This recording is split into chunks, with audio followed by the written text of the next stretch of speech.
everybody. This is Canelo, Black Man Travels. I am back. Quite a while, but I'm back, guys. I'm back. I miss y'all. I miss this platform. You know, I've been gone for about 4 weeks. You know, when I got back from DR, man, I was just tired, man. I was just tired. You know, this year alone, I've been to 7 countries, and the whole Dominican Republic trip just tired me out. When I got home, I wasn't in the mood to create any type of content. You know, I had videos I needed to edit, and I was just not in the mood. So I felt like, you know what? I'm going to take some time off. And that's what I did, guys. I took 4 weeks off. And it's amazing how 4 weeks can fly by, but I do miss y'all. I miss the conversation, the real talk conversation about traveling. And today I was super excited to get this live going.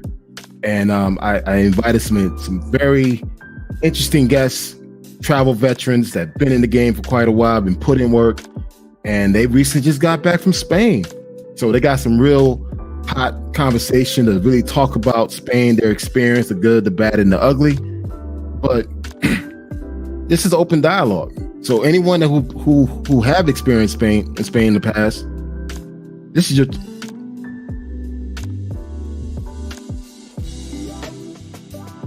All right. My bad, guys. I thought I was on mute.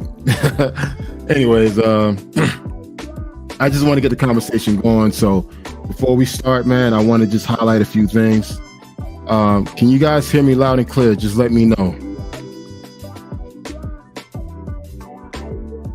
Drop a 1 on the comment section if you can hear me. Loud and clear. All right, see Bradley, cool. All right, cool. You guys can hear me. Awesome. Again, guys, it's been 4 weeks. 4 weeks not touching any type of StreamYard content, whatever. So I was a little nervous, man. But you know what? You guys will make me feel comfortable. Of course, I got my glass of wine. We're going to get a little bubbly today, but I'm going to control my liquor, though. Because you know what happened last time? I was mumbling and stumbling and everything else, man. So let's go ahead and have this conversation. But first thing first, man, I want to just do some housekeeping, man. If you guys haven't subscribed to my channel, Black Man Travels, please do so. I just reached 1,000 subscribers about 4 weeks ago. I just want to say thank you. I really appreciate it. Everything's done organically. I can't tell you enough how thankful I am that you guys take the time to listen to me. I'm just a small little content creator. I'm nobody, but I do have them travel receipts, though. I do have the receipts. So anyways, just want to talk about some few things. I'm going to share my screen real quick.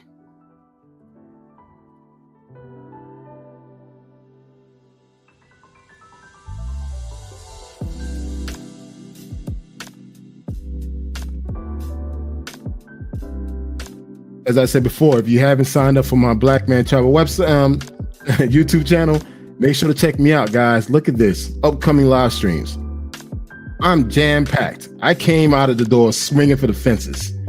These are the topics that I have coming up this week and next week leading up to my trip to Thailand. Yes, I'm heading to Thailand. 2 weeks in Thailand, 5 cities. I ain't playing. I'm not going to Pattaya and just sticking my ass in Pattaya for 10 hours, for like 10 days. I'm doing a 5 cities tour in Thailand where I'm flying into Bangkok, Chiang Mai, Chiang Rai, Phuket, Bangkok, Pattaya, then back to Bangkok. So it's going to be tons of content being created. I will be doing my first vlogging experience, so I'm looking forward to that. So definitely stay tuned for that big Thailand tour, where I'm gonna give you guys up-to-date, real information and how to move in Thailand. And again, you don't have to pay me $300 for it. It is what it is. But anyways, these are some of my upcoming live streams that I have scheduled for the week leading up to Thailand. Of course, tomorrow I'll be discussing the Black Man Travel is not a passport bro. Yes, guys, I don't consider myself as a passport bro. I just don't. I've been traveling way before this shit even been coined passport bro. So I'm not putting myself in that category. I'm better than that.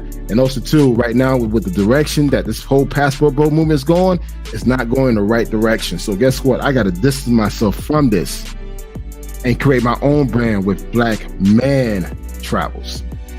And of course, I got some other interesting topics. I'll be teaching you guys how to pack accordingly, how to find great deals on luxury hotels. There's no need for you to overpay for anything, guys. I'm gonna teach you guys the tips and tricks on how to do that. So I want you to guys become bona fide travelers. So that's my goal. And of course, if you have not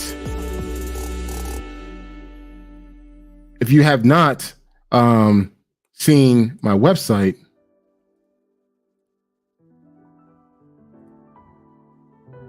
where's my website? Oh, guess what? Damn. Let me pull it up real quick.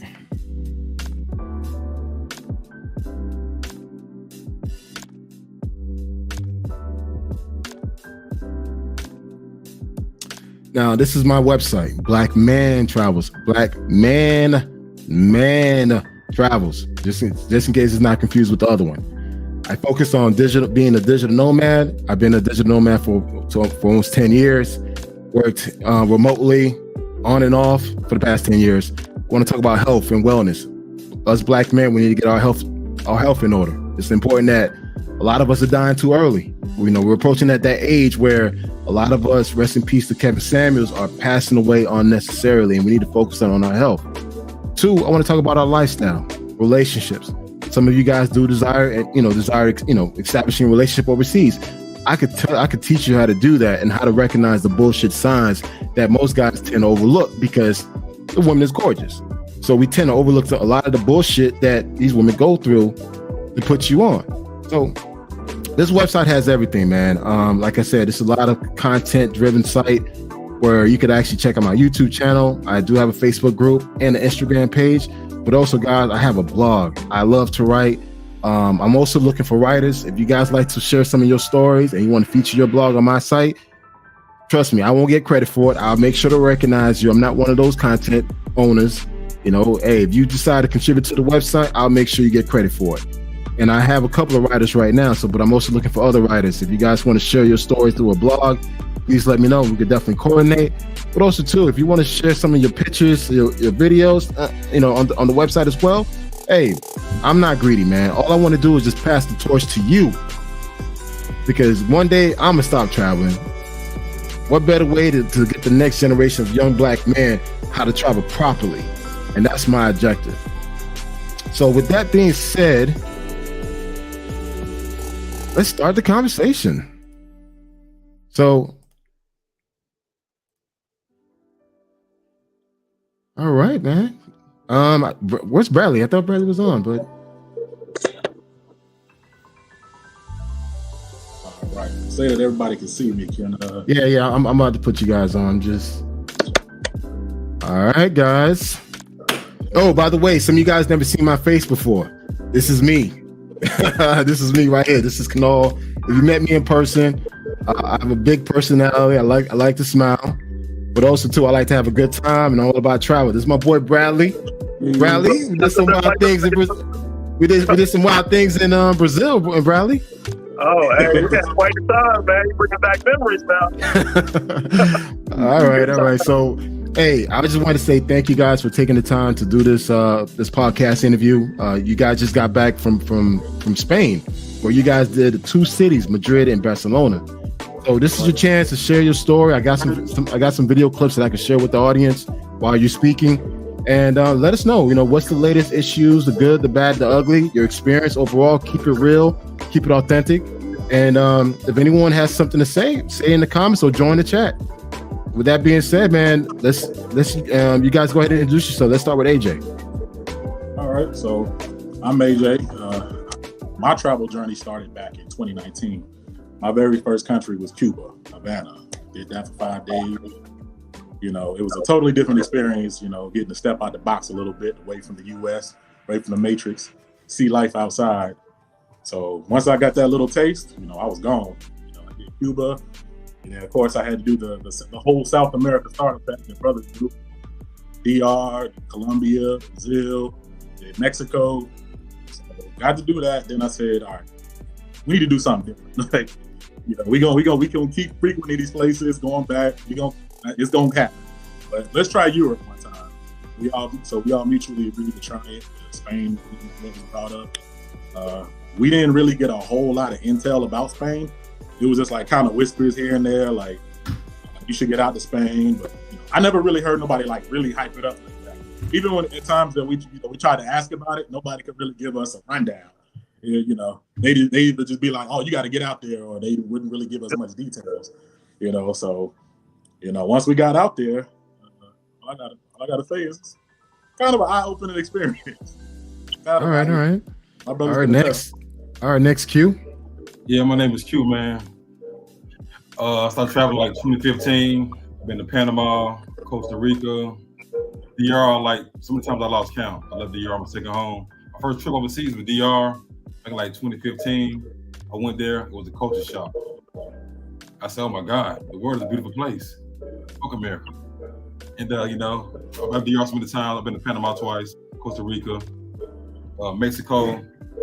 We went to Spain recently. I said I want to get outside of the big three, the Brazils, the Colombias, the passport bro shit. Let me go east now, expand my horizon. We did. Spain was cool, man. But I feel like it's a bit disappointing for me at least. But live you learn. It's a step in the books. What we going next? Next we going to Africa next year. Guaranteed. And it's crazy. I met these guys. In the bathroom at Paris Lounge. We don't know about it. At Paris Lounge in DR. It's wild. Look who we are, nigga. We third trip together so far within a year. Yeah. Wait, you guys met at the Paris Lounge in Santo Domingo? Yes. Yeah. Oh man, dude, Paris got some baddies out there, bro.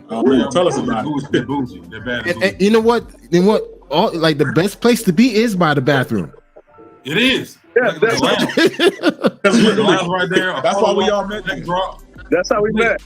Posted up by the bathroom, picking them off. Hold up, me and Mom. Hey, you know what? Paris is a place where you just go there to be seen. That's it. And I always tell people that if you're gonna go to Paris, take a girl with you. Don't try to go to try to pick up girls because for one, they ain't gonna look at you because they gonna think like they more than what they are, even though they are broke. Yeah.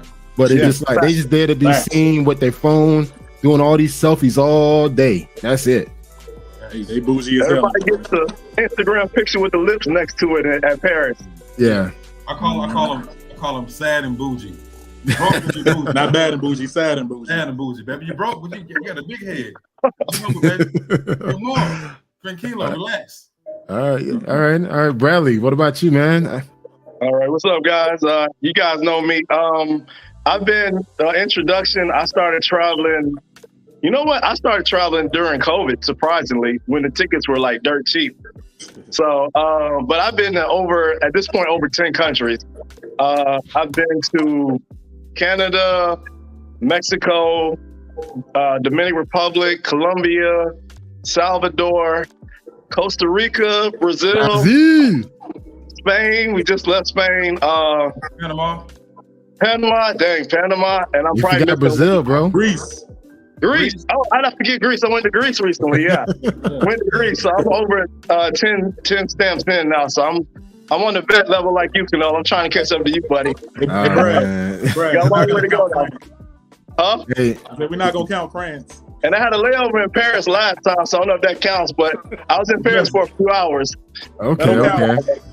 But Well, no, for man. me, for me, I've been this year alone. I've been to Dominican Republic twice, Colombia, El Salvador, Ecuador, Guatemala, and Mexico.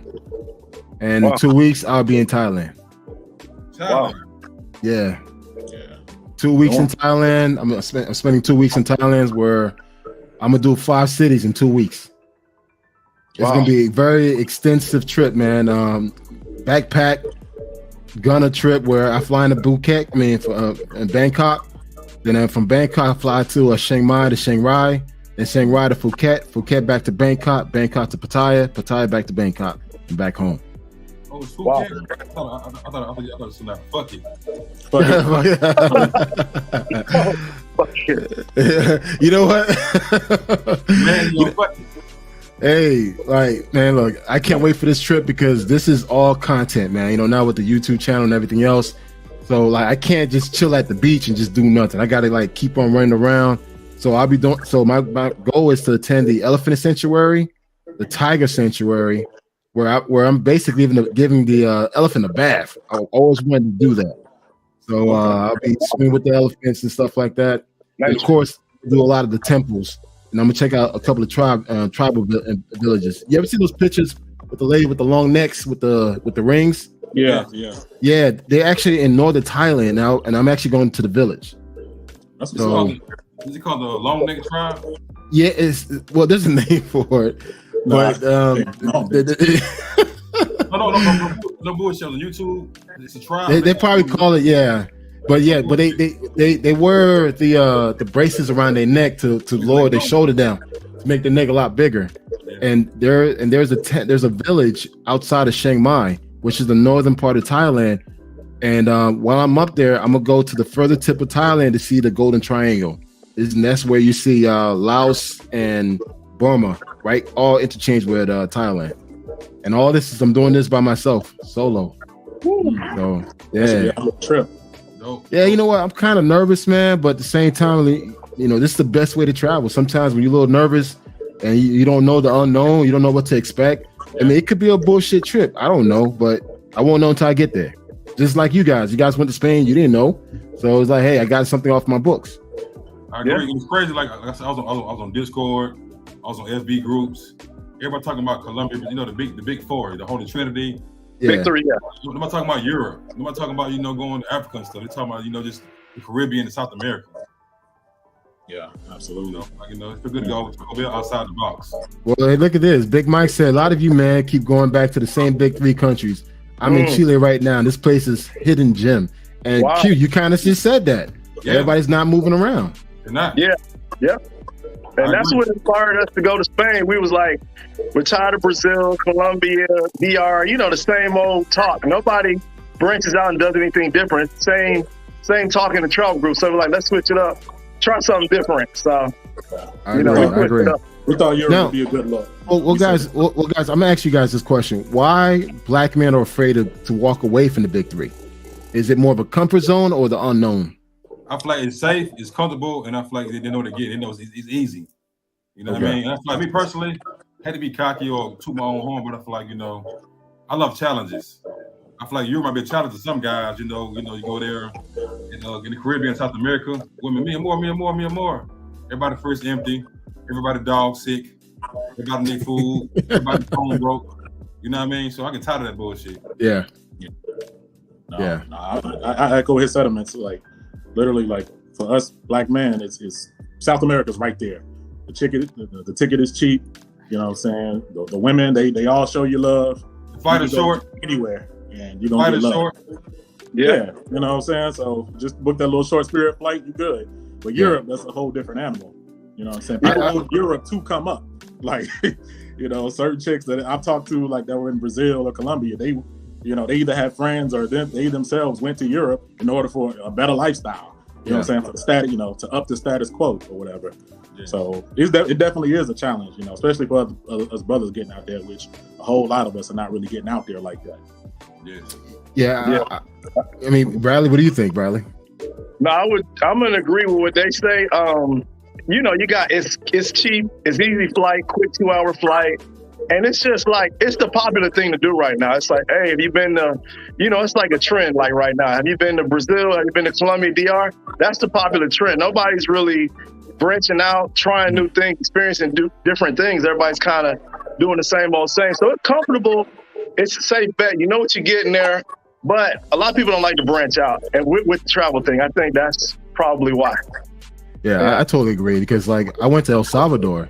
And dude, that was a whole different experience, man. I was like, wow, this is different. Mm-hmm. And I went to Ecuador. Ecuador was a whole different experience, man. I was like, man, this is different.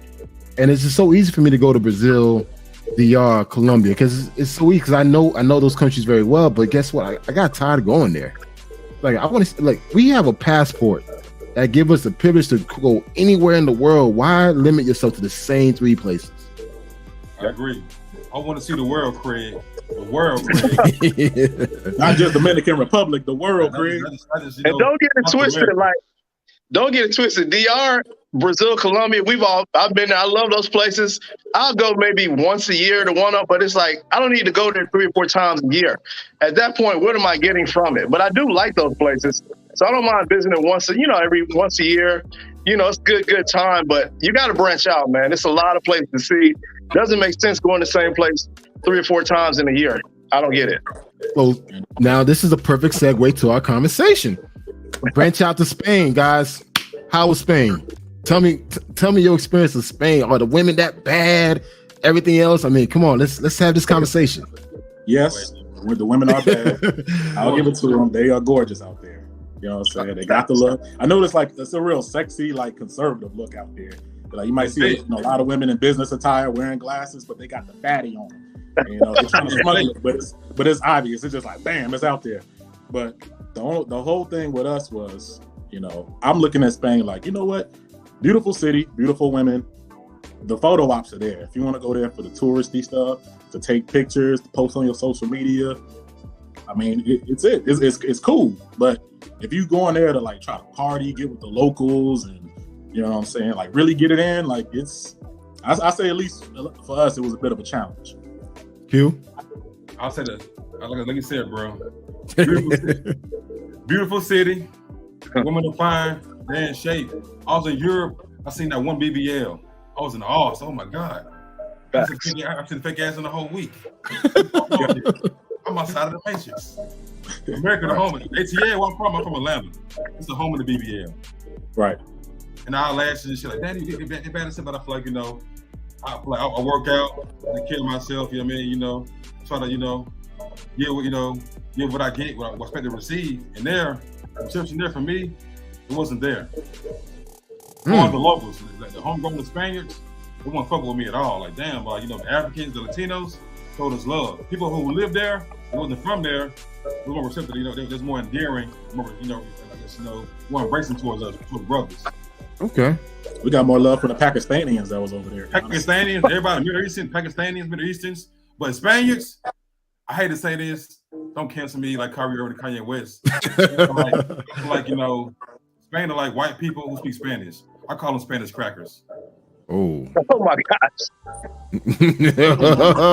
Hopefully this video. Hey, you know what? I did say, hey guys, I did say, be honest, don't hold back. So Bradley, I want to get your take on it. And guys, we're going to go further in detail based on your experience. So, but Bradley, give me your overall experience. And I'm going to give you an overall summary.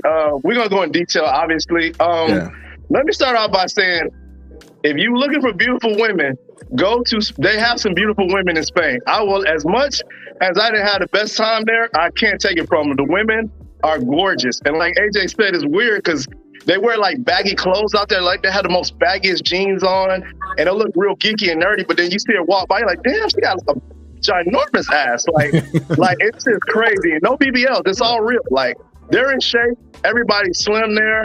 We didn't really see any obese people. I give them that. The women are gorgeous. I'm not going to take anything from them. However, like I've been a lot of places in the world. I don't mind talking to women. We were talking to them in the street. My boys, we would approach them anywhere we see them. We'll talk to them.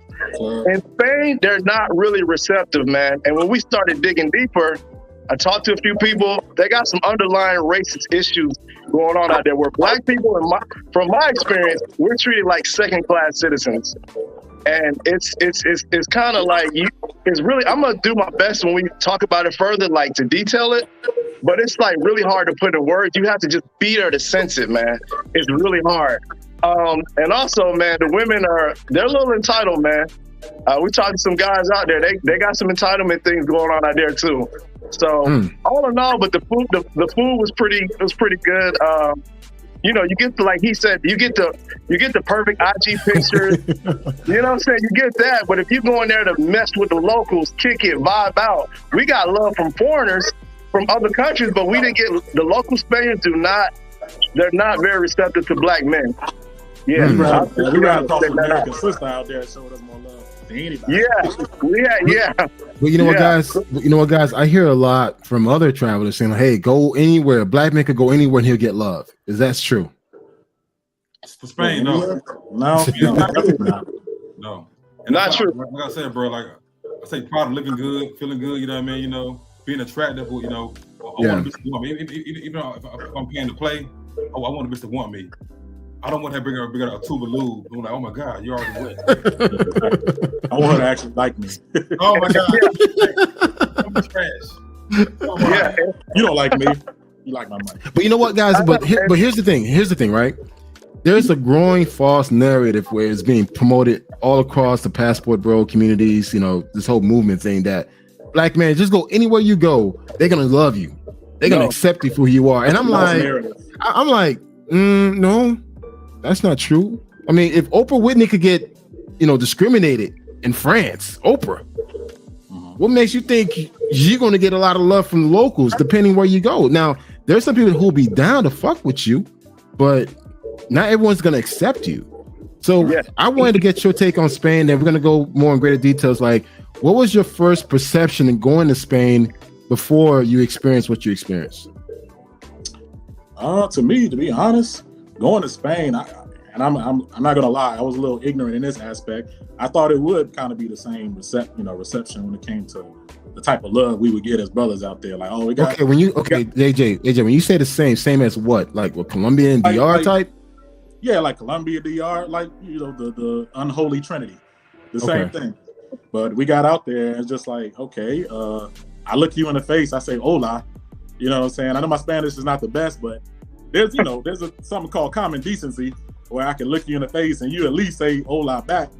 And you found the overwhelming majority of the time, it was just like, didn't even want to look. It was just like, it was almost like you was a fly around them. And I was like, damn, what's going on? And that goes back to that inherent racism.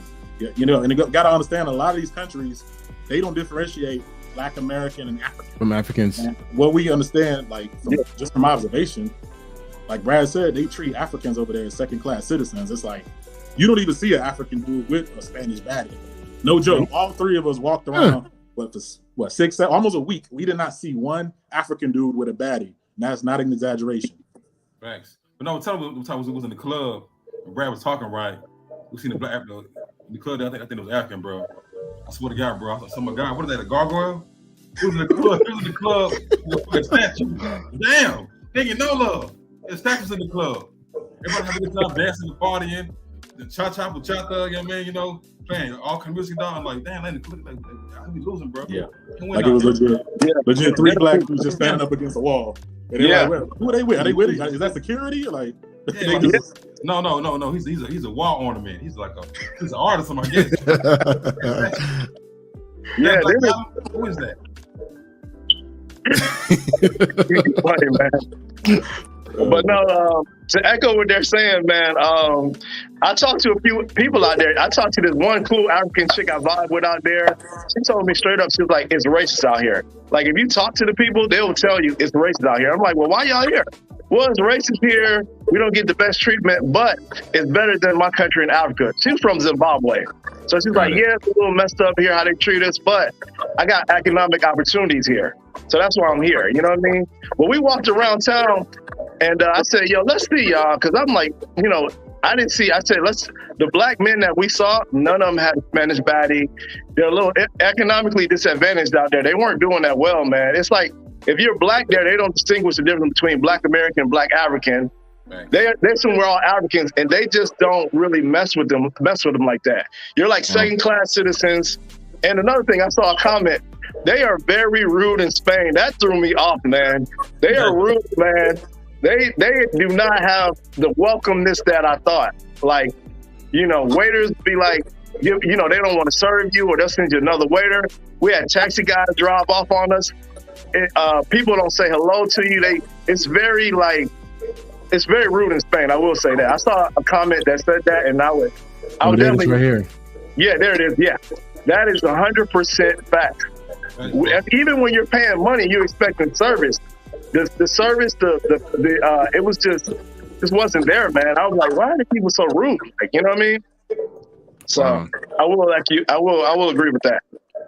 Well, I do have some footage. I'm going to show some of the footage, and you guys can give me some backdrop behind these footages, okay? Mm-hmm.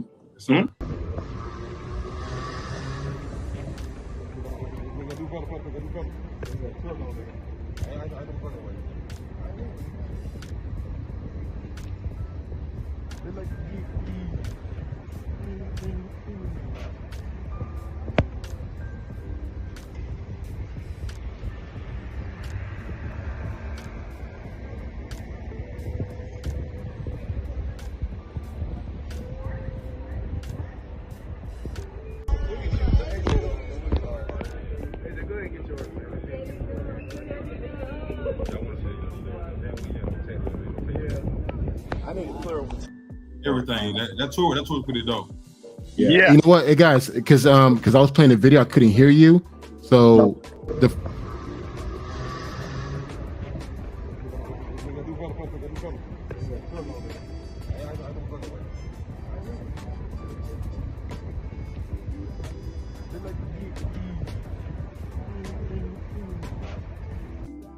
So tell me about that video. It was a museum in Spain. Go ahead. No, I'm sorry, but that was a museum. I think the area, what was it called, like Seoul or something like that. But the museum was called like Museo Nacional de Prado, and it's like basically a whole bunch of historical like Christian art in there. Okay. Seen the Mona Lisa in there. It's not the original Mona Lisa, but basically it was like local Spanish artists who were just real good at what they do. Posting up their pieces and seeing sculptures and things like that. It was one of those things where we were just like, yo, let's get out.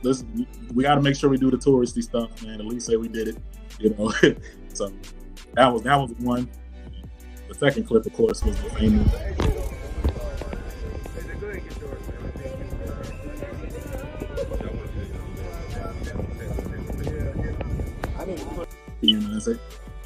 They didn't just show us the stadium and say that's it.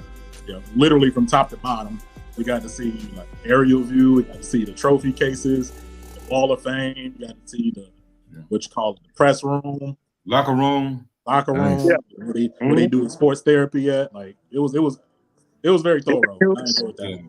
The tour of the stadium was very different, man. You seen it from the field to the nosebleed seats. It was very different. That tour was like damn, this is really pretty dope, man. And the tour cost like what, 30 euros? Yeah, it was very cheap. Like, very cheap. We originally wanted to go to a game, but they didn't have a game scheduled for that. So would you say that stadium is the same size as a football field or bigger? Bigger. That stadium holds about 100,000 people. 100,000 people? Yeah. Yeah, that thing is ginormous. It's huge, man. It's like state of the art, man. And Barcelona FC is one of the.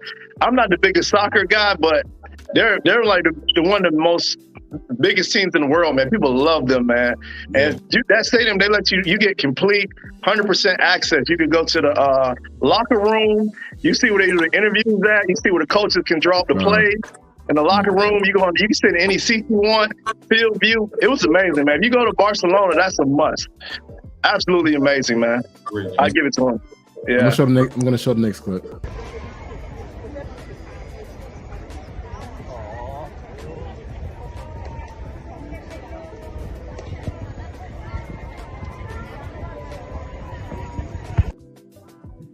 What do you guys think about that?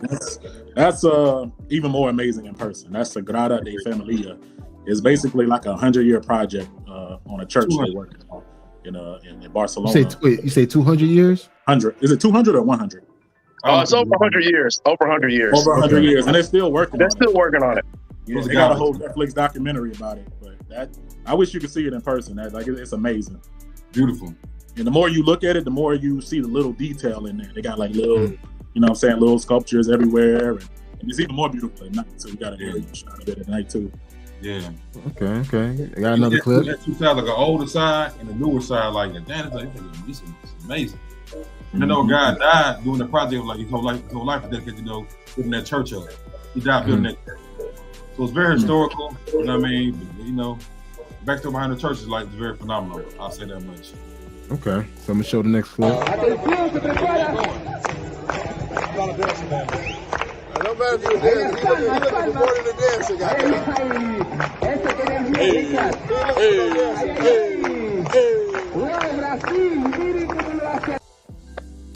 Now that was in Madrid. That's us out in them streets trying to peep the nightlife. Yeah. They had the little street, the street performers out there break dancing, doing whatever. And one thing I'll say is like amongst themselves, like we noticed the Spaniards, they were having fun. Like I don't know if I sent you the clip, but they be out there playing the guitar, everybody in a circle, just we ran across one crowd, they were singing Despacito, and just having a real good time amongst themselves. Yeah, that was Madrid. The place is called Granville. It's kind of like the Times Square, the center hub of Madrid. Madrid, like it's called Granville. That's what it was. Granville. Yeah, it was that's like one of the main spots. The main strip, like full of bars, strips, eateries, and whatnot. And it was cool. Yeah.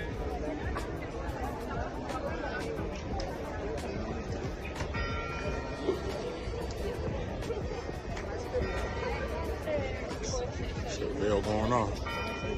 Put that her brother. Let her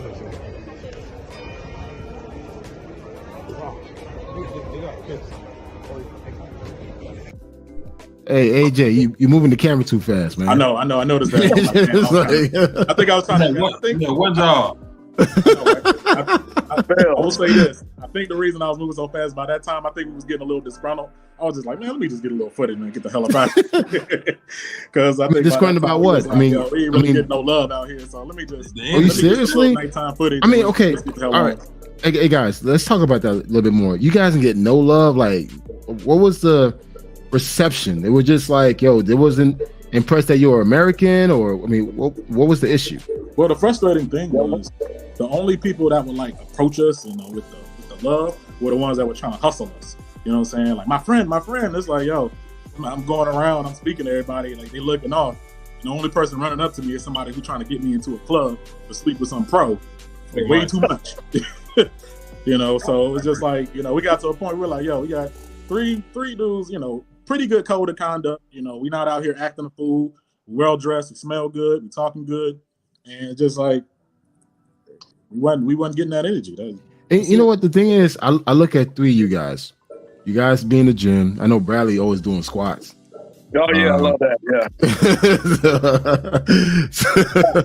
Yeah. So I mean, you guys are. I mean, again, no homo. You guys are handsome guys, handsome black men that got their shit together. You think you'll go to another country, like, yo, you don't look sloppy at all. Like, you'll get attention just the way you present yourself.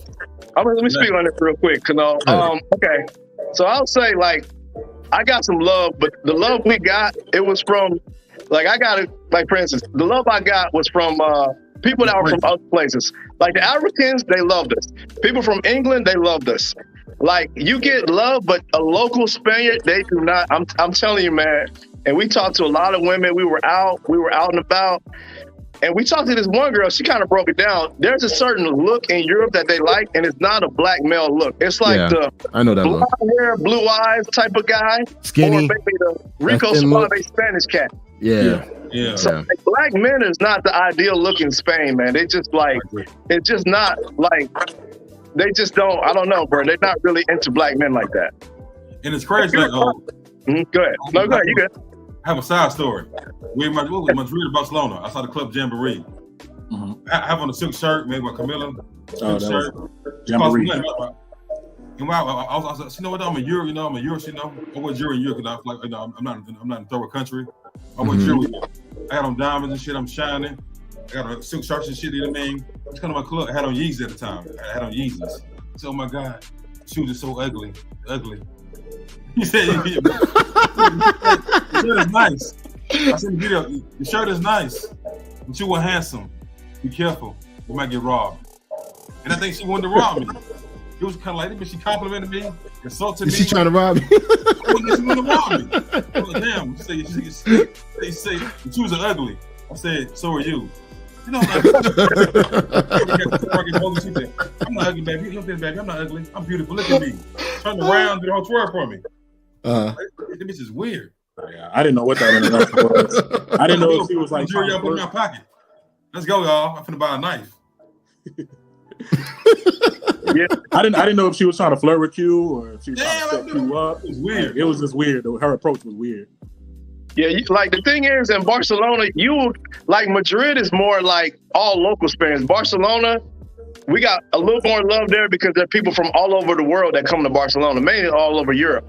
But I feel like if I have to go to another country, if I'm getting love from African chicks or chicks from England, I just go straight to the source. I want love from the locals. Like, I'm in Barcelona, I'm in Spain. I want a Spaniard chick. And they are not receptive to us out there. Like, we have some, DR chicks was showing love, different people. But I'm like, I'm in Spain. Like, I want a local Spaniard. Let me see how that's like. Yeah. So they I said it's Brad. I don't want to go to Spain to eat fried chicken and got them, macaroni and cheese and collard greens. I agree. There you go. I want some Spanish food. Yeah. Yo, you want to hear something? Back in 2014, I went to Costa Rica for a bachelor party, right? And I met this badass Colombian chick. And she was a sister, a black Colombian. I never met a black Colombian before. Granted, I'm from Miami. So she was like looking at me. She said, like, you're handsome. And I said, well, thank you. She's like, you should come to my country. And I'm like, where's your country? Colombia. It's like, I never been to Colombia. She said, I'm from Cali, Colombia. Dude, of course we did our thing. Dude, I went to Colombia because of her. I was like, yo, I want to see what the main source looked like back there. So in 2014, I met this woman from Colombia, a sister, a black, dark-skinned, chocolate ass out of this world, no stomach, natural. Told yo, I'm from Cali. Dude, 2015, I'm in Colombia. I was like, man, I got to go to Colombia. And that was the reason why I went to Colombia, because I met a chick in Costa Rica that was from Colombia. So I was like, you know what? I got to go to the main source, man. Go ahead. Another story, like me personally, time, bro. Like if I go for the country sometime, I'm gonna hop on Tinder. I swear to God, brother. I was on Tinder for like a month in advance. Yeah. Sent up probably over 1,000 likes. I probably got like 5 hits, and they all was like, with duds, like dead end. No, we all experiment with that. If it's how I feel from this point forward, if my Tinder ain't popping, I ain't stopping. Yeah, let me comment to that, because listen, it's gonna people that saying, "Oh, these dudes is capping," or "These dudes can't get women." When I put my Tinder to a country, I'm getting blown up. Hit. I put my Tinder to Spain for over a month, and I'm like him. I got maybe 15, 20 hits, and it wasn't consistent, man. Whereas the other countries, I'm getting 30, 40 hits a day.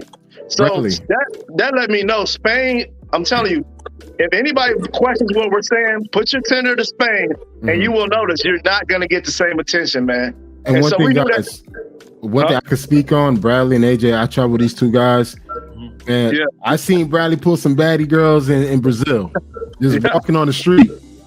So trust me, I'm the same way. If my Tinder ain't popping, man, more than likely my successful rate is going to be low. That's what it is. And right now, I'm going to Thailand, right? Dude, I've been using Tinder all the time trying to figure out connection. Nothing. I'm like, what the fuck? I'm looking at my profile, putting on my best pictures, man. I'm like, I ain't getting no likes. That's gonna make you reevaluate your profile. Like, wait a minute, is it the angles? I mean, dude, look, I'm 6 feet, and that's the thing too, Bradley. I've been hitting the gym extra hard, bro. Dude, I got some daddy shorts. I'm gonna pop out there, man. Hey, man, yo, look, listen. I look at my legs and feel like, yo, damn, I got some sexy legs, man. Yeah. So it's just like, daddy shorts. Hey, you gotta wear the hoochie daddy shorts, man, dude. I'm popping it. But the thing is like, I'm not getting no love on Tinder, man. So I feel like, wow, Thailand. I guess I'm just gonna focus on the temples and just do tourist things. I'm not gonna force it. I'm just gonna enjoy myself. Another thing I say, bro, like, of course, I'm a tourist, I'm a traveler, not a passport, bro.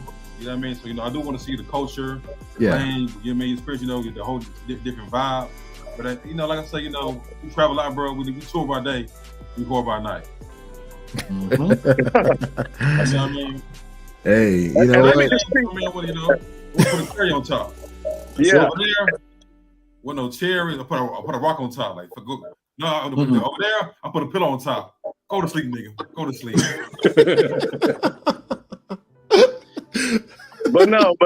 But last thing I want to say, I did. So after we came back from the trip, I made a few posts, and because I'm in a few travel groups, and on and I was pretty much saying my experience in Spain and my friends, and all of a sudden people were like, "Oh, I lived in Spain for 2 years." They were echoing the same thing that I'm saying right now. I lived in Spain for 2 years. I didn't even like it there. I was in the military. Most of them were military cats. It was like 2 or 3 guys, military. I lived here for a year. I didn't like it in Madrid. I didn't get love out here. So what we're saying, other people who have been there, lived there, are saying the same thing.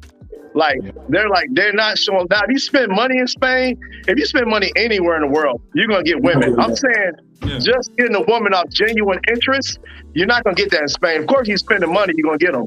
Because I talked to the locals, they said, yo, if you spend money out here, the women will flock to you. But we're just talking about genuine interest. That's two fellas, Jamboree was cool, man. Like Jamboree, I didn't get love there. But I will say, the overall vibe of the club, it was dope. Oh, yeah. Other clubs, Club Choco in Madrid, Barcelona. We had Choco, and then we had, what was it? No, La Reserva. It was cool, but I was fucking thirsty dog, bro. I almost feel like a soccer mom in that bitch. Fuck it, dog. I'm here, You know what I mean? He's at a tip, volcano from the erupts, from the exploding little bitch. He was hurt so bad in Spain. He was about. Yeah, go ahead.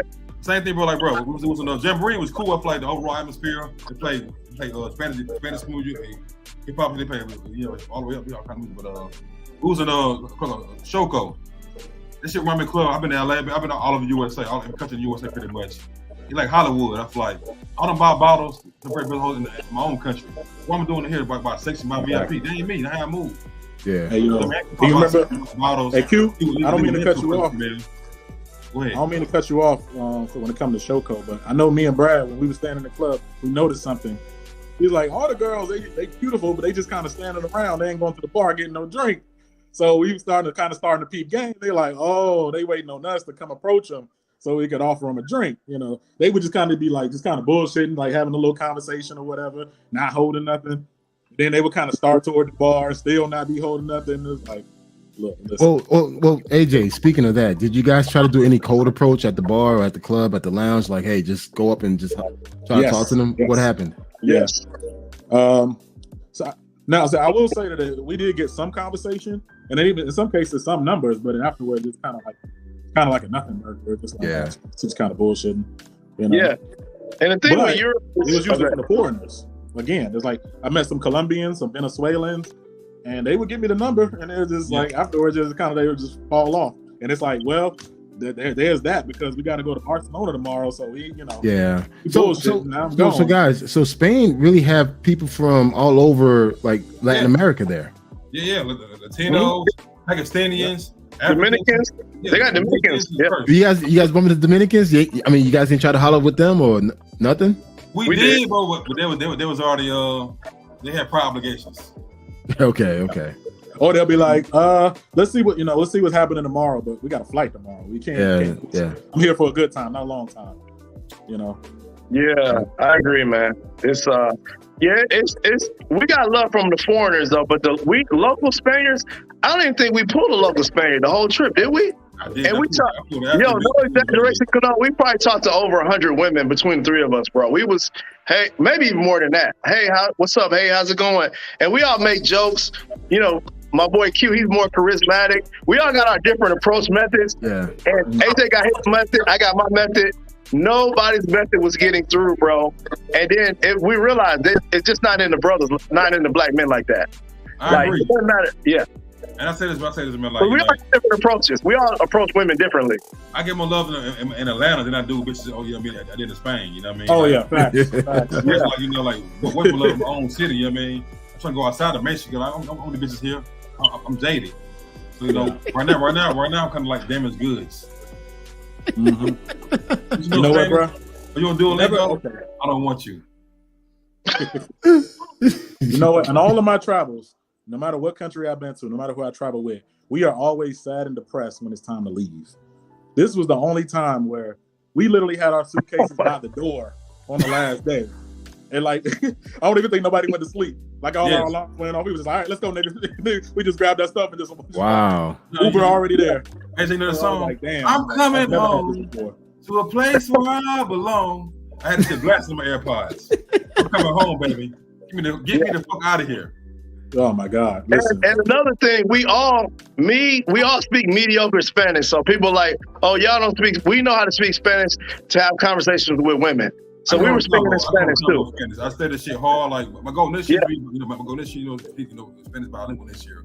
I'm studying hard. I want to get abs this year, and I'm going to learn Spanish. I want to see my abs again. I haven't seen my abs since high school. The abs coming back next year. So is my Spanish.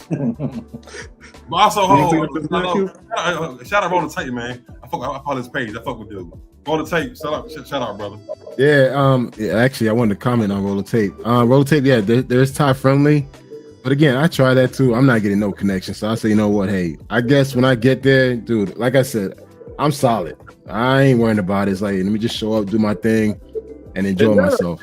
It's Thai friendly. Is that like a dating app or something? I don't know what that is. Yeah. It's a dating app, and but for me, it's just like I don't know. Like I said, I've been to the gym. Bradley, we work out freaks, man. I know. No, you're a big dude. You're a big dude like me, man. I changed it, man, since you last seen me, man. So I was like, you know what? I'm going to Thailand. I'm gonna wear my daddy shorts. You know, and I'm gonna have my wife beater on, dog. They're gonna look at Mr. Big Chocolate Man, Big Chocolate Man.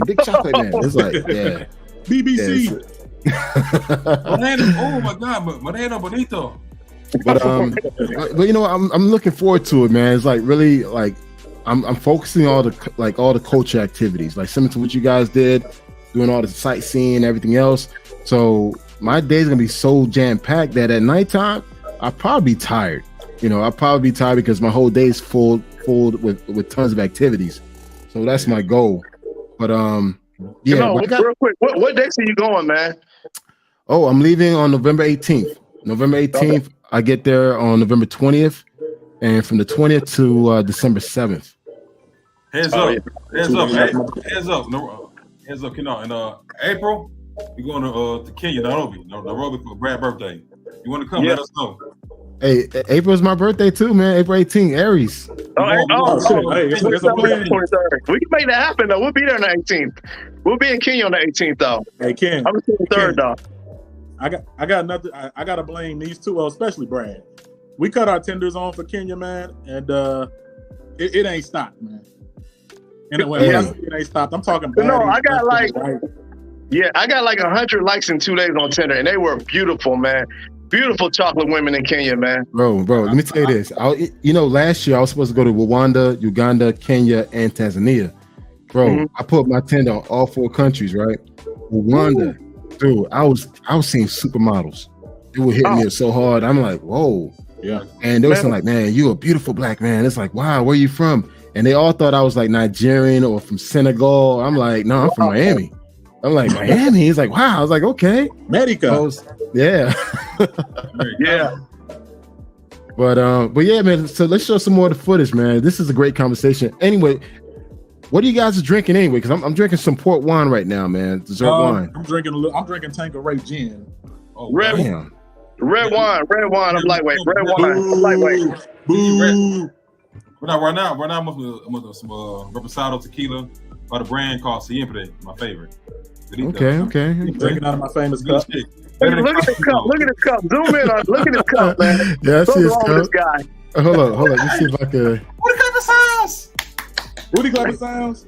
Hold on. My sister actually gifted me this from Mexico.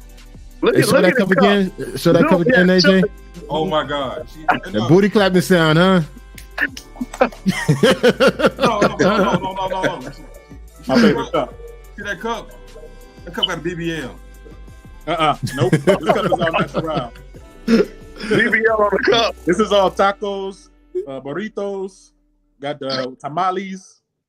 All right. All right, so let me show some more of the videos. All right, so Viva la Madrid.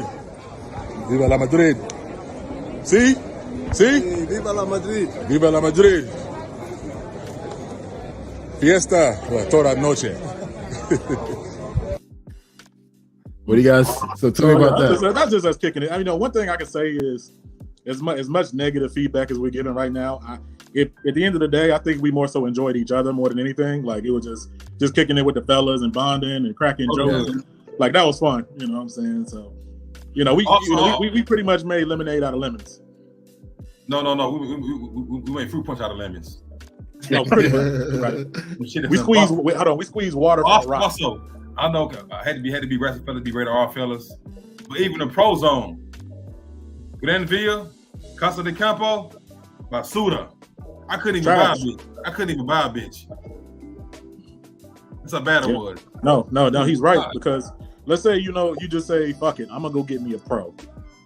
$200 for 30 minutes, and you gotta fuck him in a hotel. You know, it reminded me of. I was there with you. I was the guy.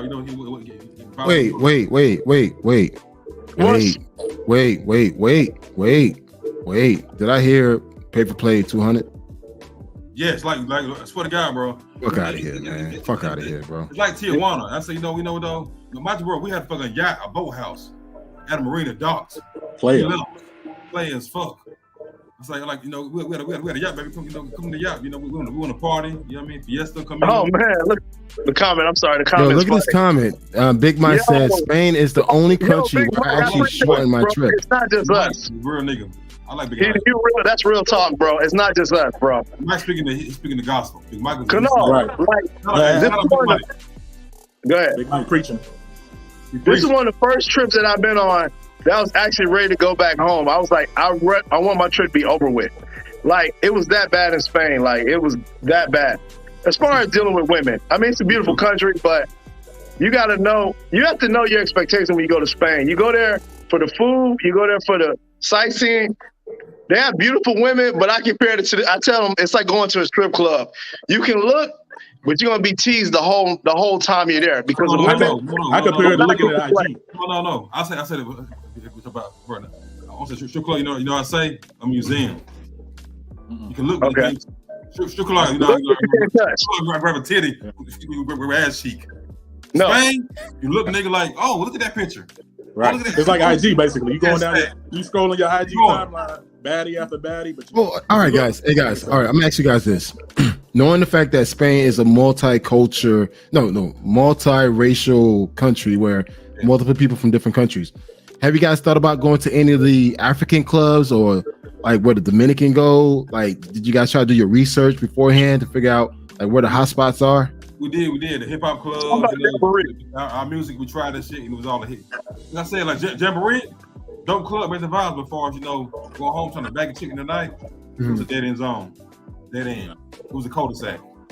yeah, and then it's like we said, Ken, like we were going to fuck with the local Spaniards. Any of us could fuck with a DR chick, a Colombian chick. Yeah. So it wasn't in our agenda to say let's find a Dominican club. It's like if I'm gonna find a Dominican club, like let's just go to Santo Domingo or something like that. But I agree. we That's your said, point. I want a Spanish chick, and we were told that the hottest clubs was Jamboree in Barcelona, La Reserva, and in Madrid, and then Choco. And we were there. It was good energy, good vibes, but wasn't getting much play. Yeah. Okay. I will say, the one that we went to this one place. If you go to Barcelona, go to Jamboree. Jamboree is a really nice club. We went there. Everybody was dancing, vibing, having a good time. We got play there, but it was from foreign people. It was not from the local Spaniards. But that's a good place to go to if you go to Barcelona. Africans. Well, awesome place to do, bro. PSA, everybody. PSA.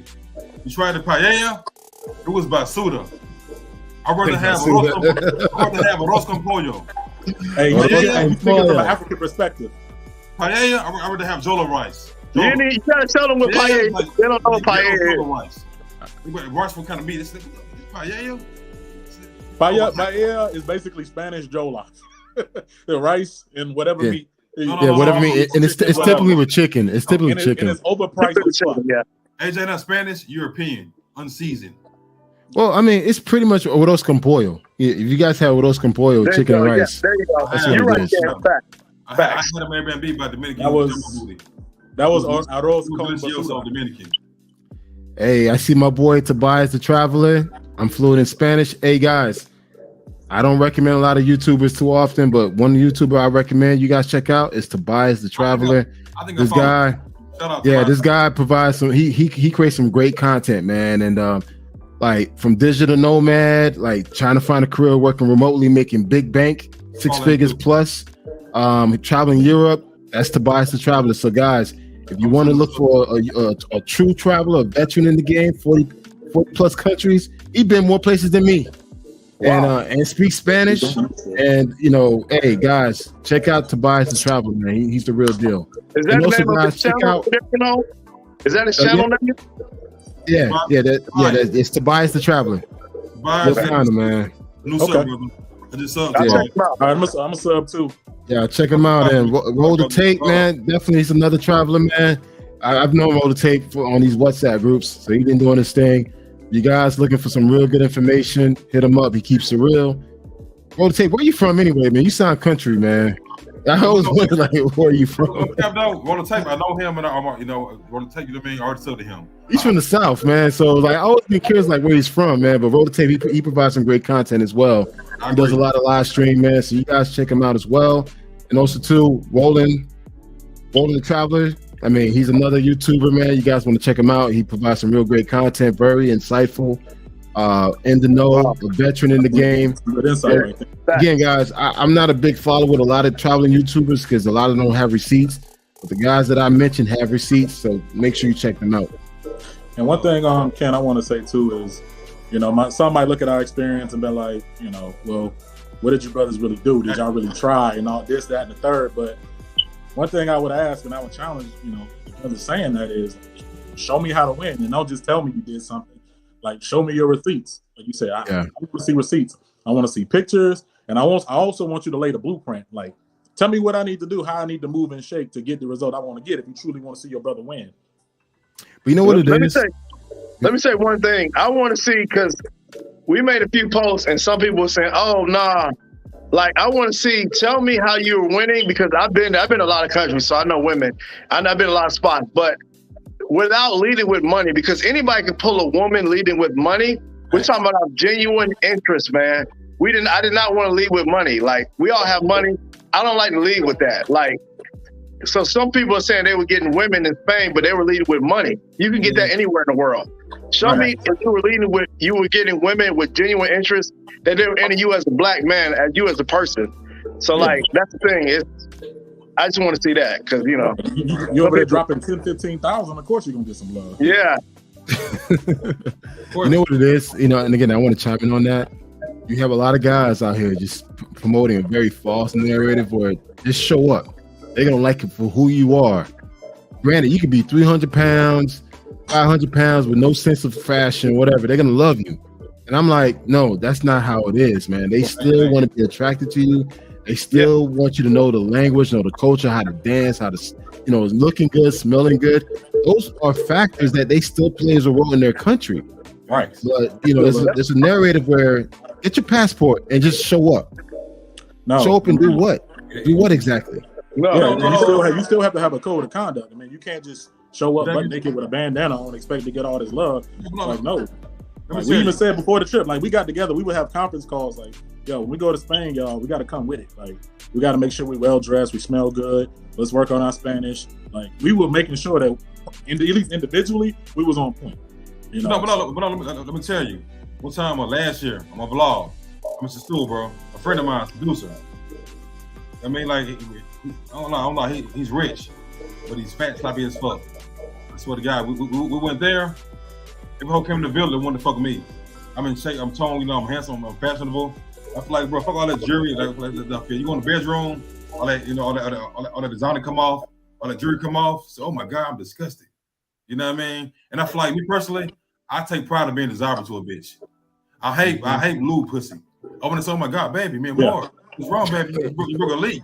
You called a plumber. You so wet. What happened? Damn. It was crazy. Right. They whip out that lube, and all of a sudden I'm getting turned off. Oh my God, never, baby. You know what, guys? But guys, you know what? It's something that telling where a woman desires you more than you desire her. Mm-hmm. Like, for me, when I know, like, I'm out and she wants to, like, fuck me, like, damn, it's like, yo, I never had someone like you before. Like, I want to experience you. Dude, that's an amazing feeling. It is. Yes. Like you said, Q, about the whole lube thing. Girl, pull that up. I'm like, dude, my dick go in. Right. This shit felt transactional as well. It's like, baby, never mind, baby. Uber's on the way. You can leave now. Right. I don't even want no head. You can leave, baby. Hey guys, we have a comment. Roll the tape. Say, wow, I'm glad I'm hearing this. A lot of guys didn't know about this about Spain. Nobody's really giving intel on Spain like that. We tried. Yes, because like, we look good, we didn't smell good, we didn't pay the box. But I had sometimes I never do South America, Caribbean, like what jewelry and shit, what like designer clothes. I had that shit on. Like in Europe, I'm gonna put that shit on. I swear to God, I got my best cologne on, my best threads on. I look good, you mean? I got an arms, got them suffocating, they hugging my sleeves. Oh my God, like damn. And I feel like, dang, I don't love here. Like, I swear to God, one thing I never had with pocket women anywhere I go, I have game from Maine to Spain. I'm a fly nigga. I'm a brawler. Damn, I give my love ATL. Like, I'm going to tend to pop my ATL and do here. Real talk, Big Mike. But, like, I want to fuck a hoes here, but if I could, I would. Like, I have a roster here. But, like, I go abroad because. You know what I mean? But on over there, Big Mike says, you guys need to realize even Spaniards themselves have skin problems with themselves. The Southern Spaniards, the Middle Eastern looking ones, versus the Northern Spaniards are the blondes. Yeah, it's like Big Mike is right. That color even on the chicken, white meat is dry. Dark meat is juicy. Exactly. I'm dark meat, baby. I'm dark meat. I don't know. Maybe we should have found some of them darker Spaniards. We should have had them, bro. Well, they weren't there, AJ. We didn't see darker Spaniards. They were Africans. That was it. They must have been in the slums somewhere. Africans love this, bro. Africans show love. I will say, Africans in Spain. If you're a black man, you go to Spain, you will get love from Africans. They show love, which I love. I had a great time with some of the African women, but the Spaniard women don't show no love, bro. I didn't go to Spain to get African women. I went to talk to the Spaniards, and they do not like black men out there. Facts. I'm in the club, bro. I'm in the club. I had the shit on my cologne. I tell you what it is. I can tell you what it was though. But it's very expensive. Give her a hug. So, oh my God, baby, you smell like Jesus in Allah. You smell like God. Jesus and Allah. Well, you still like God. He's one of the gods. Whoever it is, baby, I believe in you, baby. You're a god. Hey Q, with your personality though, I don't see you having any problems getting women overseas. No, man. No, I go, dog. Like, bro. We all have problems in Spain. Trust me, we have problems in Spain.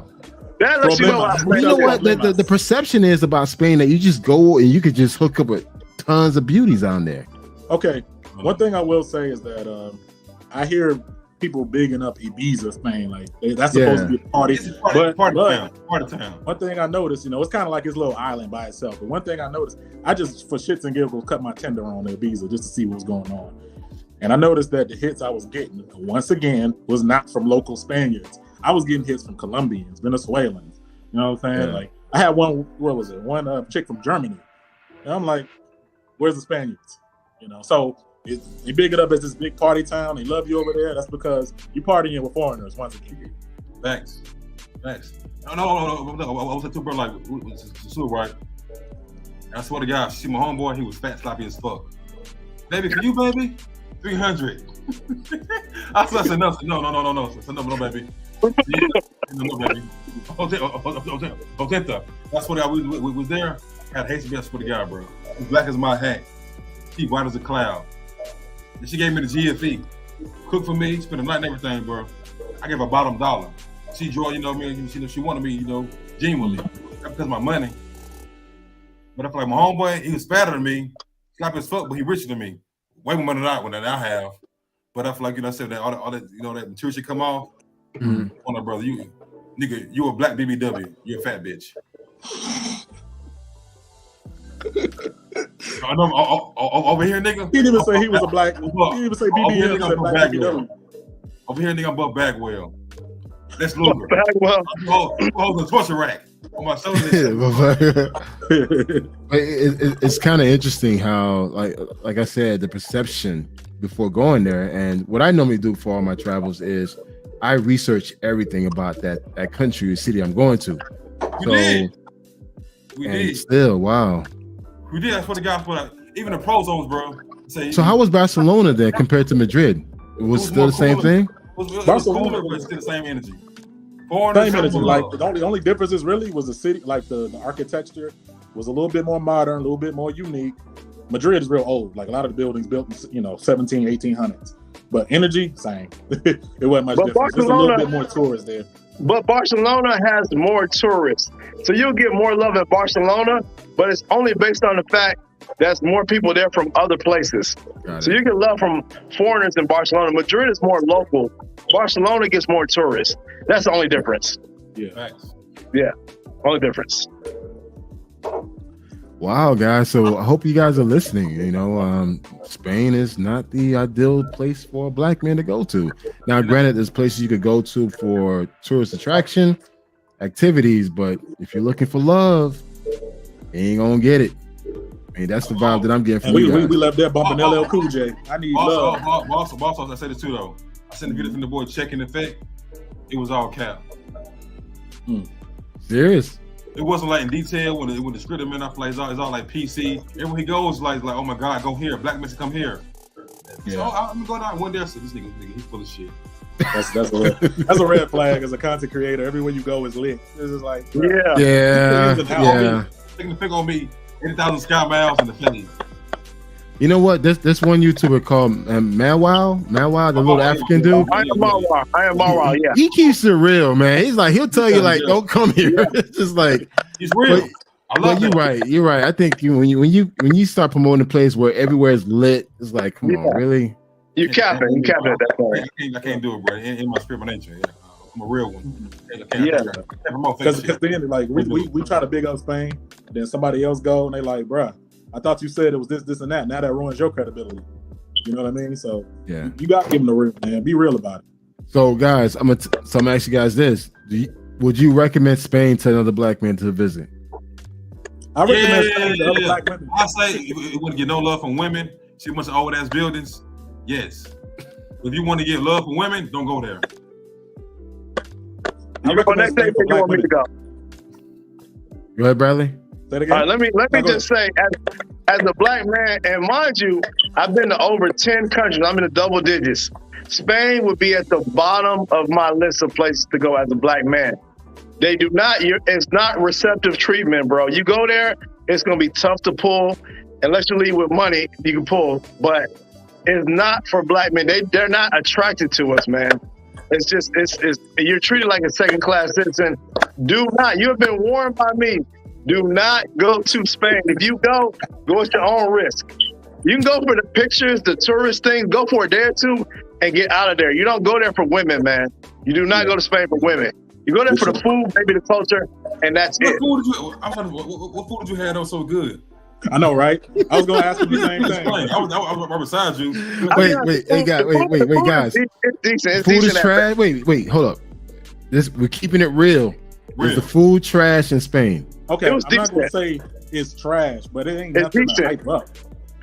It's nothing to hype up. Man. But I don't know what I've seen. Go ahead. I like them. I've been DR, had food from a fucking hut on the side of the road. Chickens, arroz con pollo, it was way better. Like, oh my God, it's delicioso. The spices, the herbs, this shit. Damn, this shit delicioso. Yeah. And to see, what else? What is basura? And the thing is, like, when I go to another country, I want to get cheap food that's delicious.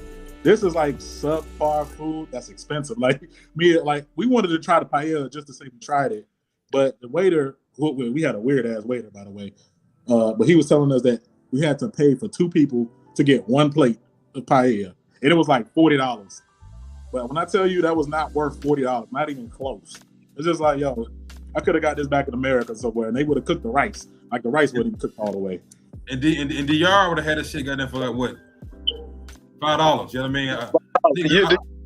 You got to realize when you go to Spain, the euro and the dollar are even. Actually, the euro so you're gonna pay $20, $30 for a decent meal, and it's not gonna be all that. So I mean, also too, the conversion rates suck. So for those of you wondering about like conversion, like we know airport is expensive, we know that, but even when you try to go to like the little local conversion spots, Western Union, like we're talking for every $200 you want to convert, they're gonna take like 25. Like it's that high. Yeah. The mind you right now, if I go anywhere, my research, I know the dollar is slightly higher than the euro is right now. I feel like damn, like now when you convert it. I'm saying, but the price you paid, bro, to get converted by them, like, come on, I feel like I got raped with no grease. Yep. Yeah. Then can I have some grease, please? They didn't even take you out to the movies, Q. For real. And wherever you go in Spain, they do not take the U.S. dollar, so you're gonna have to convert your money. The U.S. dollar, they don't take anywhere in Spain. So you gotta get euros. It's just like over here, like you wouldn't go anywhere in the U.S. and try to offer euros. They ain't gonna take it. It's the same way in Spain. Don't try to get euros. They won't take it. I will call Madrid a Spanish New York. Okay. That's it's diverse as fuck, but people rude as hell. They shrewd. When I feel like we outside Madrid, everybody on their phone, AirPods on, everybody busy going to a fucking meeting. Like, damn, everybody got the same fucking meeting. Where they going? Yeah, everybody on an imaginary conference call. Everybody head down. I said, hola, mi amor, disculpe, excuse me. I never forget Brad here doing so disculpe. Like, don't touch me, nigga. One girl yelled at him. One girl was like, "Por qué?" What she say, Brad? She was like, "Por qué?" Por qué? Bring it back at him. Hey, do y'all want to tell them about the story where I got the May story? Hey, you know what? Hey, listen, hey, Bradley, I didn't even want to say anything, but I gotta hit. Hey, wait, hey, hold up. We can say it. All right, I wanted your permission. I wanted your permission. Hey, hold up. We can talk about it. Oh my God. We can talk about it. We can talk about it, bro. Hey, Yeah, Bradley, can we talk about it? We can talk about it. That's what Okay. All right, I think this was. Oh, hey, hold on. Let me get some more wine. Hold on. One second. I gotta take a sip for this one. Hey, I got my wine, boy. I gotta pull a drink, man. I got. I gotta listen to this shit. Yeah. Yeah. Man. Let me take a sip. Hold on. You sip from the bottle? Wow. Yes, sir. Hey, all right. So wait. So who's gonna tell the story? Q, you want to tell a story? I can't.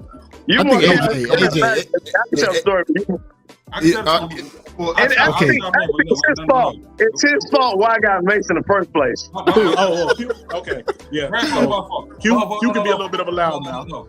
We'll go any further. Everybody take a swig from their cup or a shot. We're going to say, no P. Diddy, shout out Mace. No P. Diddy, shout out Mace. Hey, let's do this. Let's AJ tell the story because the way he described it, he went in straight detail. And Bradley, you confirm. Q, you add your 2 cents to it. So ready? 1, 2, 3. Right. AJ, you on the floor. Hold on. Right. So I'm going to make you the main person, man. Okay, that's fine. So it's very vivid for me because I was like right in the middle. And Q was kind of walking off. So anyway, we had this tour guide, male tour guide, kind of on the sweet side or whatever. And we was just trying to find like some good little nightclubs and see what a local mujeres was, what a women was. And he was like, look, come with me. I'll show you some women. And so we walking with him and, there's this group of so-called women hanging on the side of a building. And he's going to bring us to these women and try to basically sell us on them. Like, yeah, these women, they muy esposa, very beautiful. And we approached, and the very first thing I noticed, one of them was a dude. Like the second I looked at her face, it was like, this is a dude. Like, bro, you try. Wait a minute, I didn't talk to none of these women for clarification purposes. Y'all did. Go ahead. No. Here's the thing. Go ahead. I had no conversation with any of them. No, nobody tried to hold a conversation with anybody. It was just that I didn't talk to them at all. Because it was just like, yo, like this didn't really try it. So I tapped them both on the shoulder, but like, yo, these are dudes. So they looked up. They was like, oh damn, nah. So Q was the loudmouth in the group. So he gonna tap the tour guide on the shoulder like, hey man, these are men, chicos, no chicos. So the man or the woman or whatever what it was, she overheard it and she gets mad and she starts saying, bye. I said, okay. And so Q was like, all right, I'm out of here. Let's go. So we all start walking off. And then I felt something splash from the back of my leg. She called us nigga. Like she yelled out nigga. And so Brad was behind me. He turns around. He went to go confront her about it. So I see him walk up on her. Yeah. I'm like, oh shit. Next thing you know, I just see this mist come out of nowhere.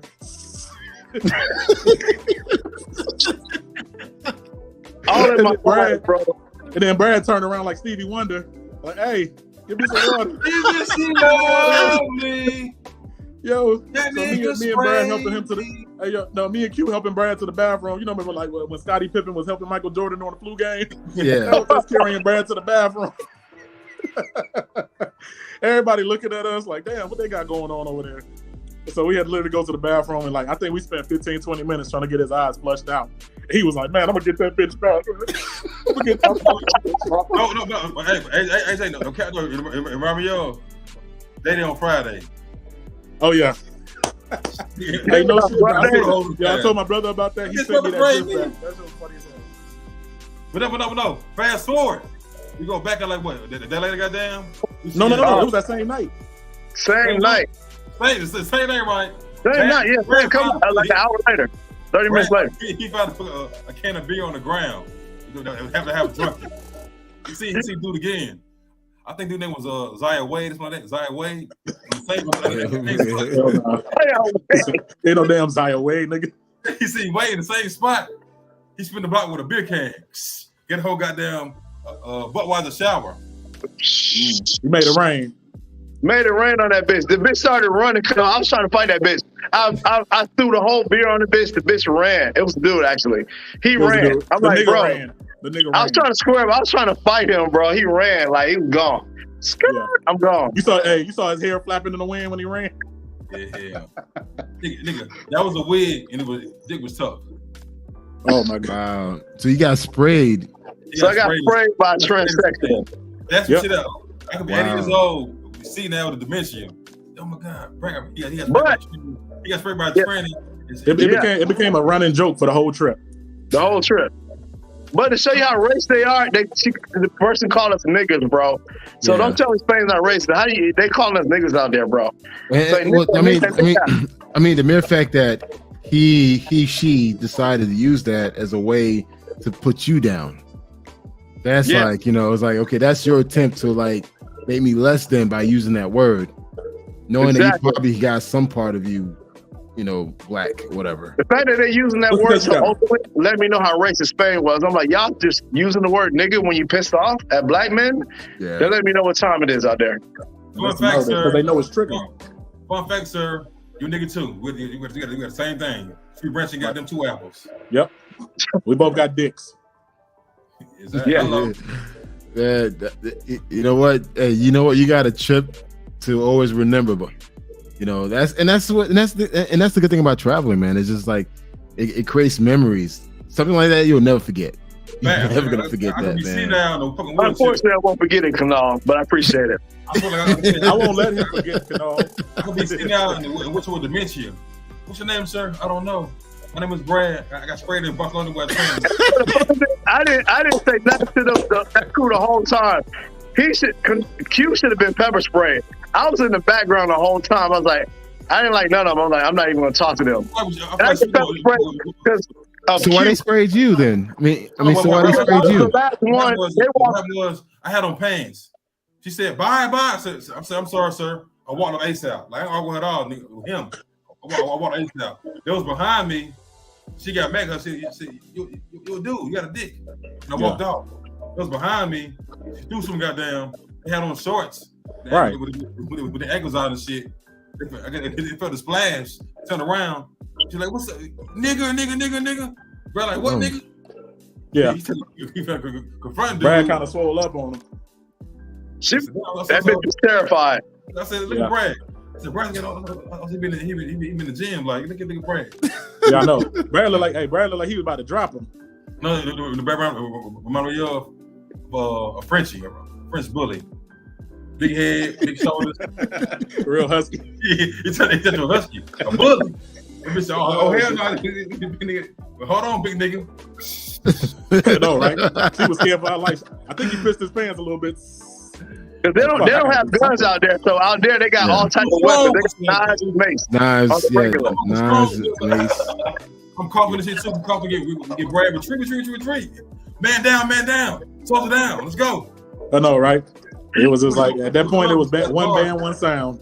We had to get him to a bathroom, man, get his eyes flushed out. Dude spitting all over the place, spitting on my arm. I'm like, God damn, nigga, aim it the other way. Yeah, with no cap. If he said, he was alone, he got right by this face. Come in, nigga. Oh, he down. I got him now. Bend over, nigga. I got the nigga back, though. I did get him back. I doused him with a beer can, and he was running. I could not catch him. I was trying to knock his ass out. But of course, he was running, so. Yeah, then he was trying to circle back around with me and Q, and then we was just like, hey, nigga, don't take another step. So he went about his way. Yeah, because I feel like we couldn't get my nigga like, she go down, I'm with you. Hey, wait, all right, guys, this happened on the first day of the trip? The first night. Oh, the first night? I want to say this was our first night in Madrid. It's the second and third night. Are you sure? I'm gonna brag, bro. You want to know why? It wasn't the first night. It wasn't the first night. You know that wasn't why the first night. Because remember the song that we bumped when we first got there? I just landed in Europe, nigga. It was not the first night. It was the second and third night. Yeah. You sure? Oh. Well, yeah. It wasn't the first night. Oh, okay. Well, hey, I remember we was bumping Rick Ross all that day. But no, I'm saying this, bro. Like Casa de Campo, Grandville, nighttime. It's touristy, but nah, it ain't for us, man. I never go there again. Me personally, you want to go there?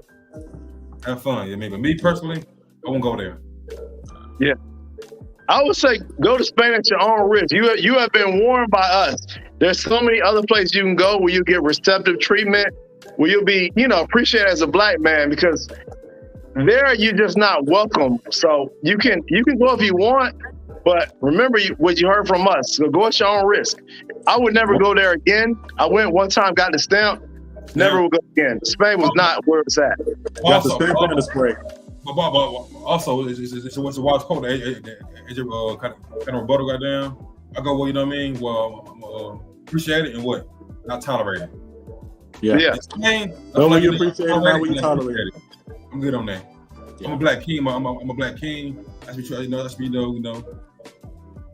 Yeah. Treat it as such. And if you go, don't let. One thing we did not let Spain do is change our image of ourselves. Like we still, like you said, we still kings at the end of the day.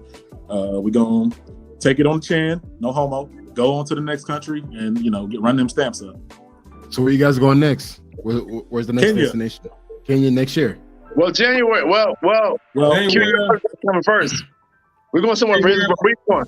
January, my birthday weekend. We're going to Sewell for like 3-4 days.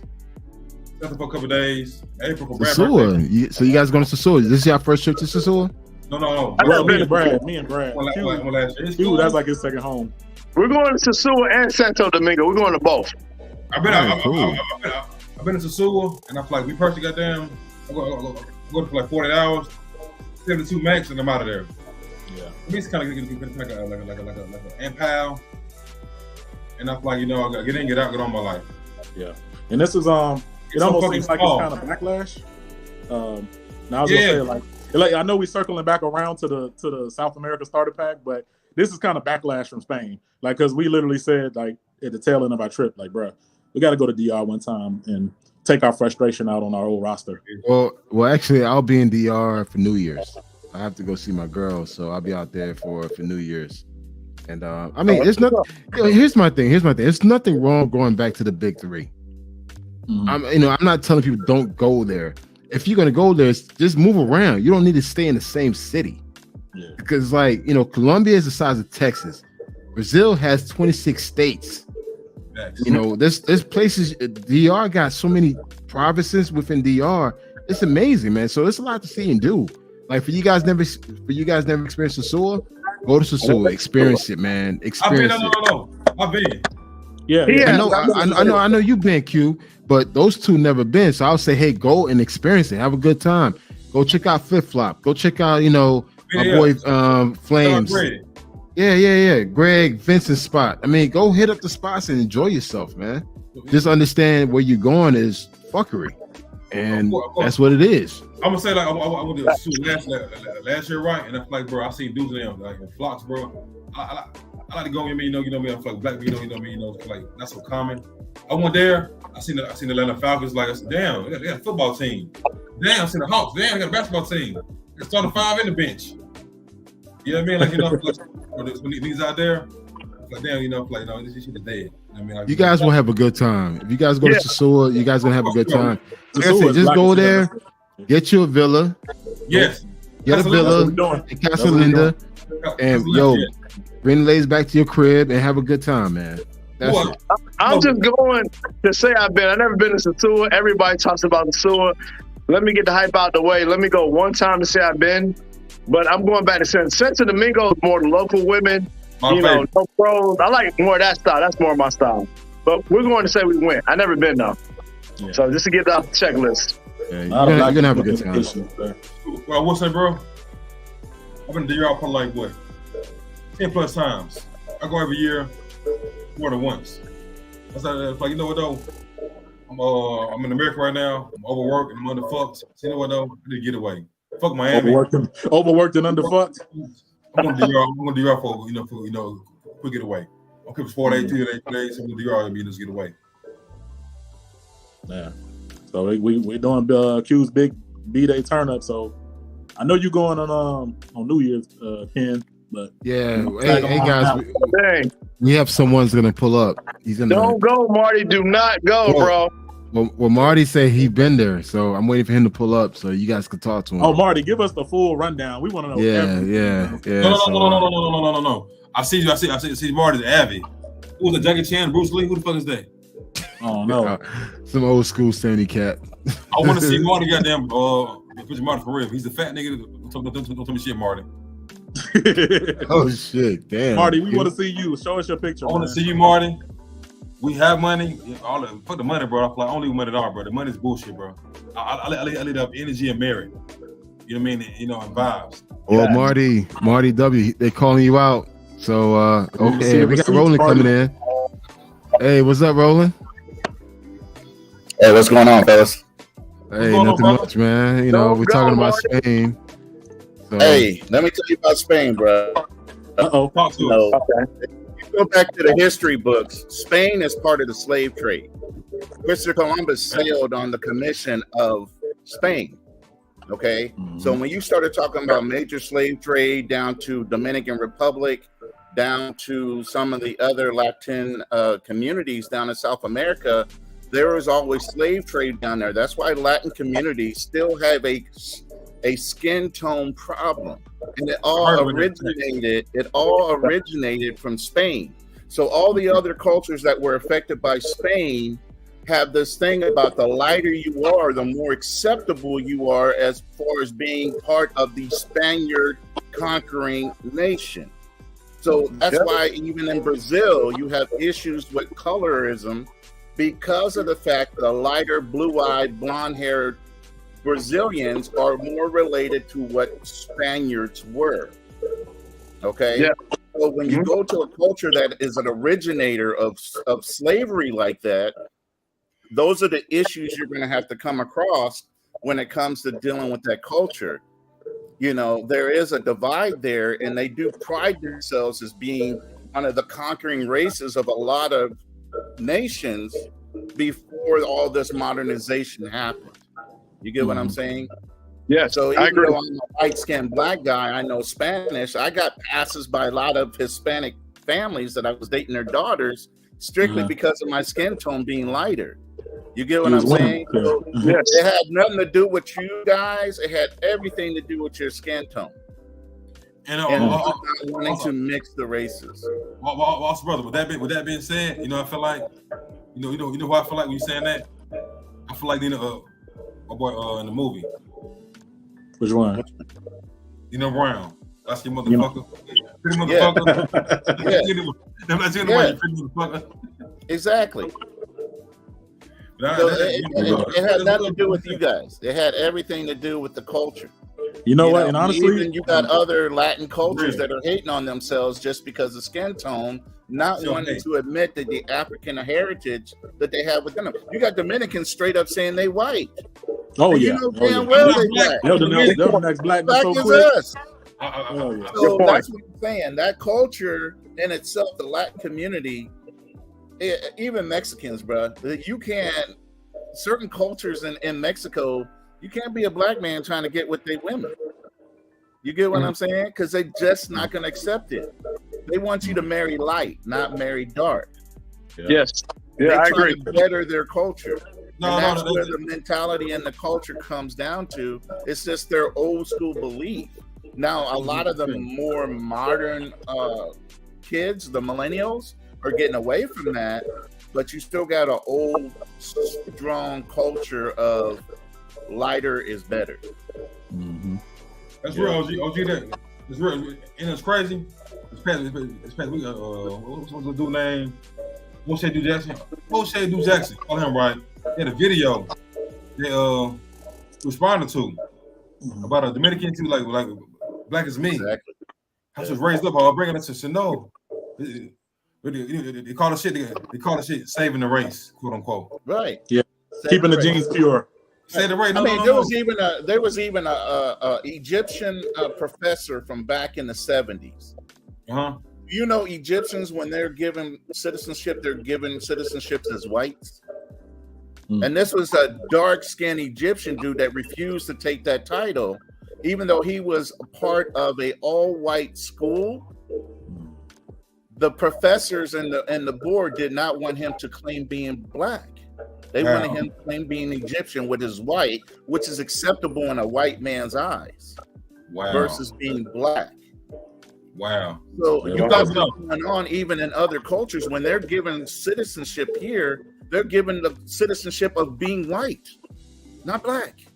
Yeah. And you know it's crazy? What do you call the test, man? The bag test. What do you call that bag test? Paperback test? I don't know. Exactly. Oh, Yeah. Oh yeah, the paper bag test and the Yes. the drop of black being black. I mean, look at me. One You know, drop I'm rule. black. You know, but the whole thing back No. then you had people that would try to pass. You already know the history of passes. You had so many people that were so blended that they would be able to pass as white. You know, I even had that issue with being in the military because of my skin tone. A lot of people misunderstood who I was. And people, white people would wind up saying racist shit in front of me, and I tell all the brothers, "Hey, don't trust this motherfucker." I agree. They said they thought you was one of them. I tell you know, so it's prevalent. It's prevalent in those cultures. You know, you got to accept them for who they are and try to look past that and try to change their minds as ambassadors, as you would say, to our culture as being Black Americans and our through the travel. You got to get them to understand that we're different. You know, but to go into one other point, just recently there was a huge killing of a lot of African immigrants in Morocco because they were trying to immigrate into Spain. Mm-hmm. Yes, it wasn't even on the news. Kanal, I sent you documents on your messenger. All right. Yeah, just recently, not more than about 3-4 months ago, bro, there was a huge massacre of Black Africans trying to immigrate into Spain through Morocco. Yeah, I seen that. Yeah, that was interesting. Yeah. Wow. So that's where you're getting that. You're picking up that energy for a reason. I mean, to be honest, guys, I never cared to go to Spain. Like Spain, France, there's certain countries that I have no desire to go to, and it's just but Canal, they get a lot of hype though. You gotta admit, Spain. They do. We fell into the hype. Yeah. They get a lot of hype, bro. They do. But you know what though? It should have been a telltale sign because, like, even posting in the group, asking the brothers, like, "Yo, can anybody give us any intel on Spain? What to expect?" If you do the same thing for Colombia, DR, you see it when the rookies come in asking about that. You see 100 comments. What do you about Spain? What, 3-4 likes? Nobody engaging. Nobody knows. If you notice, even with that, is a lot of the cultures down in South America and Central America, when they talk about doing their ancestries, they're praying that they have African in their ancestry. But you're not going to catch that in Spain. No. You're not going to catch that in Spain at all. They don't want not one drop. But in the Latin communities down in South America, most of them women, when they do ancestry tests, go through YouTube and do some ancestry reveals. Most of those Latin women would love to make sure that they have African heritage. And they don't deny it like that. Yeah. Question. I did my too. My test too got down to say Q from the waist down. You're African, 100%.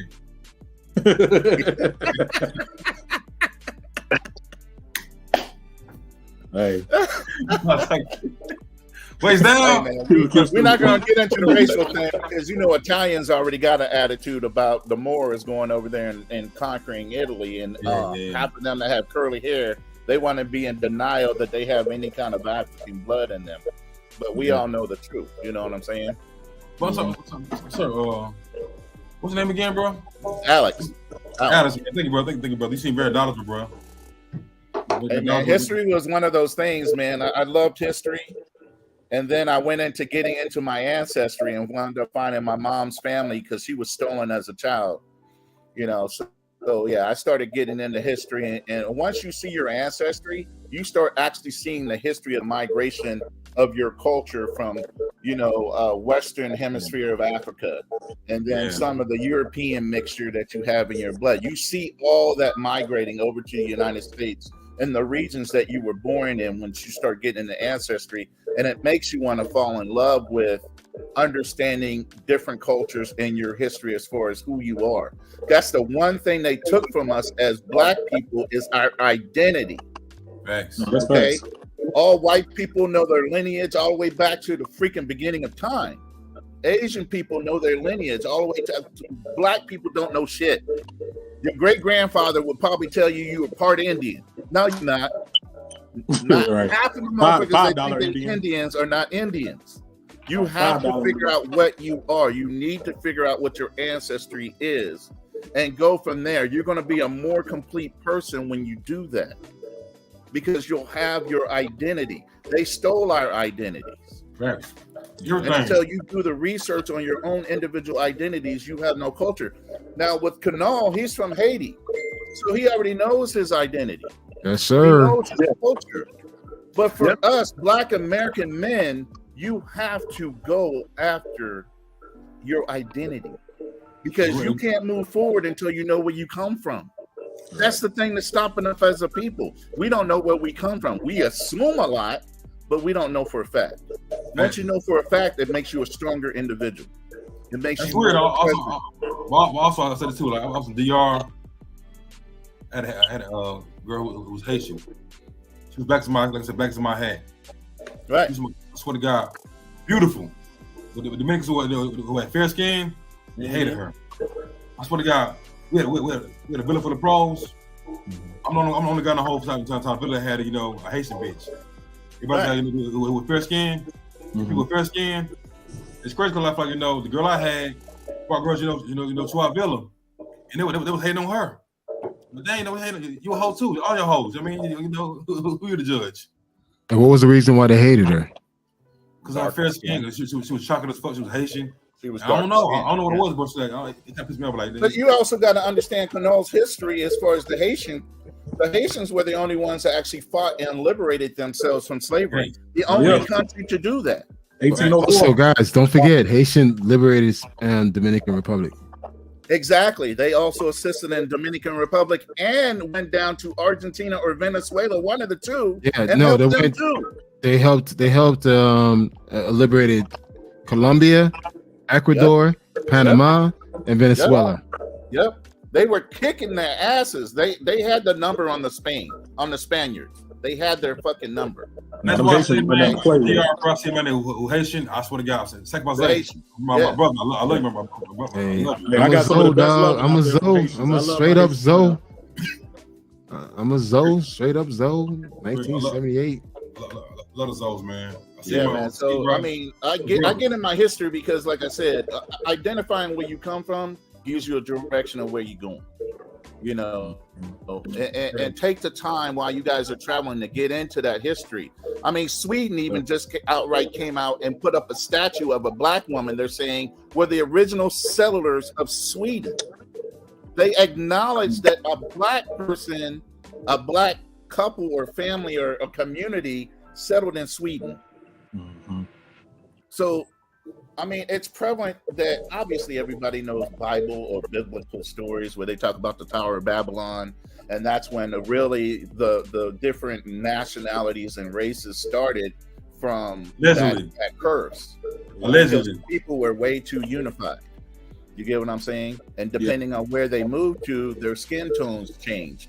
Obviously, you can make white from black, but you can't make black from white. Yeah, I agree. Okay, it's the one drop rule. I agree. That's how I feel. You take a glass of milk, you put in goddamn drop of chocolate, goddamn, it's gonna be goddamn darker than more brown than it is white. Yep. Obama's a black man. He's half white. No, he's black. Right. That's why the white man came out with that one drop rule. That's one it. drop. That's it. I have strong dreams, so I have 2 drops. I wish you was out there with us in Spain. Shit, I would have been like, yo, this is my uncle right here. You see? Hey, I've gotten away with bloody murder, man, in different races because I look like so many different people. When I was in boot camp, they shaved my hair, and the dentist I was in the dentist chair, and they were getting ready to pull my wisdom teeth out. And he goes, I can usually tell what anybody is to sit in my chair. I can't tell what you are. I said, what the hell you fucking mean? It's a Marine Corps boot camp, my first fucking day. I was like, what the hell you mean? He goes, well, normally I can tell whether you're black, you're white, or you're Hispanic, or Indian, or whatever. He goes, I can't tell what you are. I said, I'm a fucking American. Fucking pull my teeth. What the fuck? You know what you are? You know? What the fuck you mean? What am I? You know what you are? You know what you are? I do know exactly what I am. Me by too. my ancestry. Cameroon, Congo is my number one. No. Race. What? I'm saying for you. Know what you are? You're half drops. Oh man, You got jokes. You got jokes. I knew he was gonna say something crazy. I know, right? I was waiting for the setup. No. You're black man. You're a black man. So you're more Cameroon and what again? Oh, I got a whole bunch of shit in me, man. I'm a mutt for real. But Damn. Cameroon Congo is at least 35%. I have Nigerian, Bantu people, obviously English, Scottish, Irish. Hold on, man. I have to pull it up and tell you exactly. I mean, have you guys think about? Have you guys done that?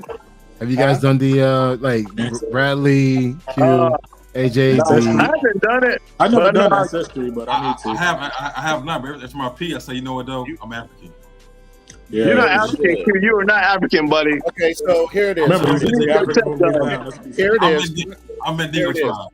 Here it is. Cameroon Congo with the Western Bantu people, Ivory Coast Ghanan, English, Scottish, Mali, Benin, Togo, Senegal, Nigerian, French, Nigeria again, and then the Southern Bantu people of Africa, and then I also have Panamanian and Costa Rican in there. Wow.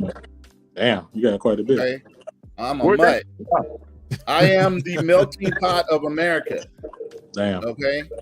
And then looking at all the different chains from all the different regions, and you know your history, you're looking at history to get to who you are. That's what I'm saying. Once you get grounded like that, and you start understanding your history, like I plan on visiting a lot of these places because now I know I have an attachment to them. I didn't realize that I was Creole and from French Canada. And then when I was a child, we went for our high school marching band. We went down to New Orleans. But I felt so home. I felt at home in New Orleans for some reason. Never been down there. Didn't know my people were from down there. But once I got my ancestry, I said, no wonder I felt at home in certain places. You don't realize why you have such an affinity for a certain place. Yeah. It's in your genes, man. It's in your freaking genes, and you just don't realize. You can feel it though when you visit. Yeah, you feel that energy. You feel like you're supposed to be a part of that, but when you don't know, you don't know why you feel like that. So, I know. Bradley, AJ, have there been any countries where you felt like, you know what, the countries that you've been to, you felt like you were home? If I'm being very honest, like other than Spain, I felt that with every other country. Like it's just like, hey, you're here. You know what I'm saying? Like, welcome home. You know, especially when I say, especially for me personally, Cuba. When I was in Cuba, that was my very first passport stamp. People thought I was a black Cuban, so I was actually blending in over there. So I didn't get a whole lot of issues over there. I mean, you could be. That's the whole thing. You know, there was certain amount of ports that you pulled into. Cuba was one of them. Yeah. Dominican Republic was one of them. Puerto Rico was another. You know, and the list goes on and on. There was always a stop before they actually got you into America, either on the East Coast or took you down south and brought you in through Louisiana or wherever. Yeah. You know what I'm saying? So once you start tracking where those ships went and where they stopped before they got to where they were supposed to be going, you start looking at your history. And it starts to open itself up to you and reveal who you actually are. What your family, you have to appreciate everybody that's on this panel right now are their families were so strong. They survived when other families did not. Yeah, thanks. Your genetics were the strongest of whatever was chosen at the time that you guys are here now, when some genetics and some people didn't survive any of that. I agree. Yeah, I agree. Hey guys, we have Marty on the floor. All right, Marty has been to Spain. Hey, hold on. I seen Marty. I never seen Marty. I thought Marty was some Hispanic dude. Hey, Marty about to school you guys on Spain, man. So Marty, you got the floor. Yo, these guys, these young bucks gonna take notes. Wait. Don't say young bucks. I'm old. Well, except for the OG. I mean, I'm gonna shut up now. Welcome aboard, Marty. It's good seeing you, man. Like I said, I thought you were a Hispanic dude at first, but it's good seeing you. No. Go ahead, Marty. I'm blackity black, man. But so Yeah, I wasn't trying to dispute what you were saying because there's a lot of truth to that. I noticed that the Spanish women, um, they're not as open to us. Like you don't get as many hits necessarily, but it could be your location, like where you're going to. Like, because I went to Barcelona. I was there for about a week, and then I went down to Granada. And Granada was a whole different vibe, man. I got some love down there, dude. And I think it's because they got a lot of Moroccan chicks there, man. Did y'all check them out? Exactly, but you said though, you said Moroccan. You didn't say Spaniard. Right, but they're Spanish citizens. You know, they So I want a homegrown. Like I said, I don't go to Ghana DR to get a black chick, or Colombia to do American women. So why go to Spain to do Moroccans? Well, I think because they've been living there for centuries. Like they're really like part of the fabric of the country. I mean, they've been there since the 1400s and all that. So I mean, it's so close that they go back and forth. But I met a few off of Tinder. I pre-gamed, and one I had a really solid connection with. As a matter of fact, I'm gonna hang out with her next time I go out there this summer. But and then I met one at the hotel. Like they do like the little day jobs, like they might be the hotel front desk clerk, and they be fine, dude. Like they got curves like Colombian chicks and stuff. And so I don't know, man. I think like if you move further down Spain, further south, you start to get that melanin, man, and the chicks are a little bit less stuck up. Because like in Barcelona, I was able to cold approach a couple chicks, but like you guys said, it was a standoffish vibe, and I think it's because like they like them skinny, kind of lean, like soccer player type dudes. Like black men in America, we got bulk, we got muscle mass, we some big brothers, Girth. Yeah, I have girth. Exactly, and they like more the like lean kind of what's the Messi, like guys like that, in Colombia too, like the higher level, like Paisa women in Medellin, you look at their men, they all like the Rico Suave, they got a full head of black hair and stuff spiked up, so it's just little things you got to know about these areas. But I think there is a cheat code in Spain, man, and I hate for you guys just to give up, because there's some bad ones there, man. I had a slightly different experience, man, especially the further south I started going. I started getting some results, man. So you're saying we got to move further down south, like Barcelona, Madrid, not it. Yeah, because those are like the big, like metropolitan cities. But if you go to like Granada, they don't really see many of us. You know what I'm saying? And one thing I liked about Spain, even in the whole country, was that it seemed like the women went out in groups, man. It'd be like 5 and 6 of them and stuff. So that ups your odds. Now it depends on what they talk about too. Sometimes they could be like American chicks and they don't want to be approached when they're with their girls. But but I don't know. I don't know, man. I had a slightly different experience, but then I did some different things. So maybe that's where our differences might be. That's real. That's real, brother. Love, brother. But I have a question. Yeah. I have one Yes, question. sir. Yes. Where's your cup? Take a shot. We late right here now. Where's your cup? I got some water, man. I literally just walked in the house, man. That's cool, man. I got water, man. So, Appreciate it, though. I have water too. Splash with agave and the little lime juice. I got water that's called Tanqueray. Y'all ever heard of Tanqueray water? Yeah, I'm gonna get some Don Julio in a little bit. Hey, I'm kind of bougie, so I'm sticking to my wine, my red wine over here. Yeah, I'm sorry. That's not fair. You dark skin, but you're light. You on that Bradley right now? We call that Bradley juice. Yeah, tequila in the Brad now. And some red wine, and some grapes. And hey, Q, and he be drinking it with his pinky up. Pinky right here. So Marty, so based on their experience and based on your experience, what would you say for anyone who has an interest to go to Spain, what to avoid in a situation what they went through? Oh man, I would just say like Straight out I of think some of the big metropolitan clubs, like where it's real high end and stuff, they're probably gonna be fronting them. You know what I'm saying? Because they got their select type of man that they like. You know, like they said, either the blonde white boy or like the Rico Suave type, and that's who the elite women are trying to get. But there's still a lot of fine women there. I think Spain had a lot of fine women walking around, dude. I would say, in my opinion, as many as in certain parts of Colombia, man. Because I was seeing them in groups. Maybe it's because I was up there in the summertime. But yeah, man, just like, you know, keep your dress game tight. You know what I'm saying? You can't really do the big throwback jerseys and stuff.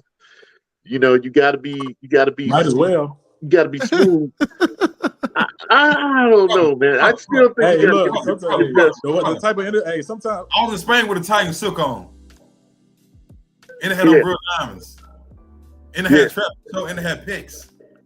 Hey, I don't think you needed diamonds though, man. That's an American thing. I don't think you really needed it. You might have been better off without the jewelry because they're real like understated with their stuff from what I noticed. You're right. Look, he even had one night where he said, "Forget it. I'm not wearing all my good stuff. I'm gonna put on a regular jacket. I'm gonna wear a bandana. I'm gonna walk through these streets. I'm gonna be Q-Pop." Still, yeah, man. But you know what? Granada is a college town.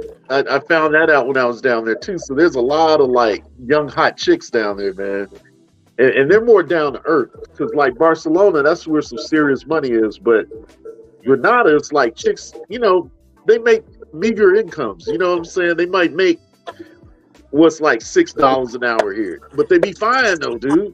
Fine as fuck. Yeah. So I'll tell you what, man. If they had the type of energy in Spain that they had like in DR, Colombia, whatever, they would give those other countries a run for their money. Like the women are top notch. I give them that. I'm telling you, the Moroccan chicks are open to us. They're very receptive to American blacks. I told them I was in Spain. I seen that one BBL. I went tummy tuck. Natural. Gym boot. I call them gym booties. Yes. A lot of that. Oh my God. This is in shape. It's funny because I went to Greece the next week and the finest chicks I met were from Spain. And one of the girls had a bubble booty. I was like, damn. Oh my God. I love bubbles. I bust them. Yeah. Yes, sir. But she was a lesbian though. She had a Russian girlfriend. That's another thing about Spain. There's a lot of lesbians there though too. I'm a lesbian. All right, Drake. I hear you, Drake. Yeah. Hey, Morgan, where did you go? Where did you go in Greece? I just went to Mykonos. Mykonos party time. I went to Mykonos is lit. Mykonos is a nice place. That was a city you said that was the best city in Greece you went to, wasn't it? Yeah, man. Mykonos is lit, man. It's a party town. If you go there, you got to party though. It's a 24-hour party town. Yep, you got to do it once, man. It's in the summertime. It ain't many places better than that, dude. You have to go there. There's so many women in Mykonos. You got to go to Mykonos one time. I'll recommend Mykonos. It's a good spot. Absolutely, women from everywhere, dude. Like fine women, beautiful women, man. Yes, I would agree. Yeah, and they speak a lot of English there too. You don't have to worry about the language. The food is actually cheap. You know, I was eating for like $15 was a lot actually for like a little lunch. You know, some gyro meat and you know like a couple rice fries or whatever, and I was cool, man. The fruit, that's saying a lot for Greece because you know, Brad, you were saying Greece is pretty expensive. So for Mykonos, no. Well, here's the thing. I went to Santorini, and I went to 3 cities in Greece: Santorini, Athens, Mykonos. Santorini, you better bring a girl to Santorini. It's very expensive, and it's not a lot of single women. Mykonos is one of the best parties you ever have in your life, bro. Yep. Clubs everywhere, beautiful women, man. Yeah, go to Mykonos. Athens was okay. It was okay. Put a big ass smile on your face. But no, I have a question. Is it Mykonos or Mykonos? I'm lost right now. Yeah, I know. What's the correct pronunciation? I don't know. I think it's Mykonos. Me too. I think Mykonos. Yes, yeah. He's in Mykonos. He lost me. Mykonos. What the fuck is it? Mykonos. What the fuck is that? Is that Africa? You know what the fuck I'm talking about? Q, stop it, bro. You know what I mean. She lost me. Yeah. Okay. Whatever. You know what I mean. So now, thank you for the understanding, brother. and the insight.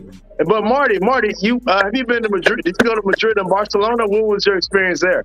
Or You was told it, us about the I other just place. went to Barcelona. Barcelona was cool. I did a lot of the same tourist stuff you guys did.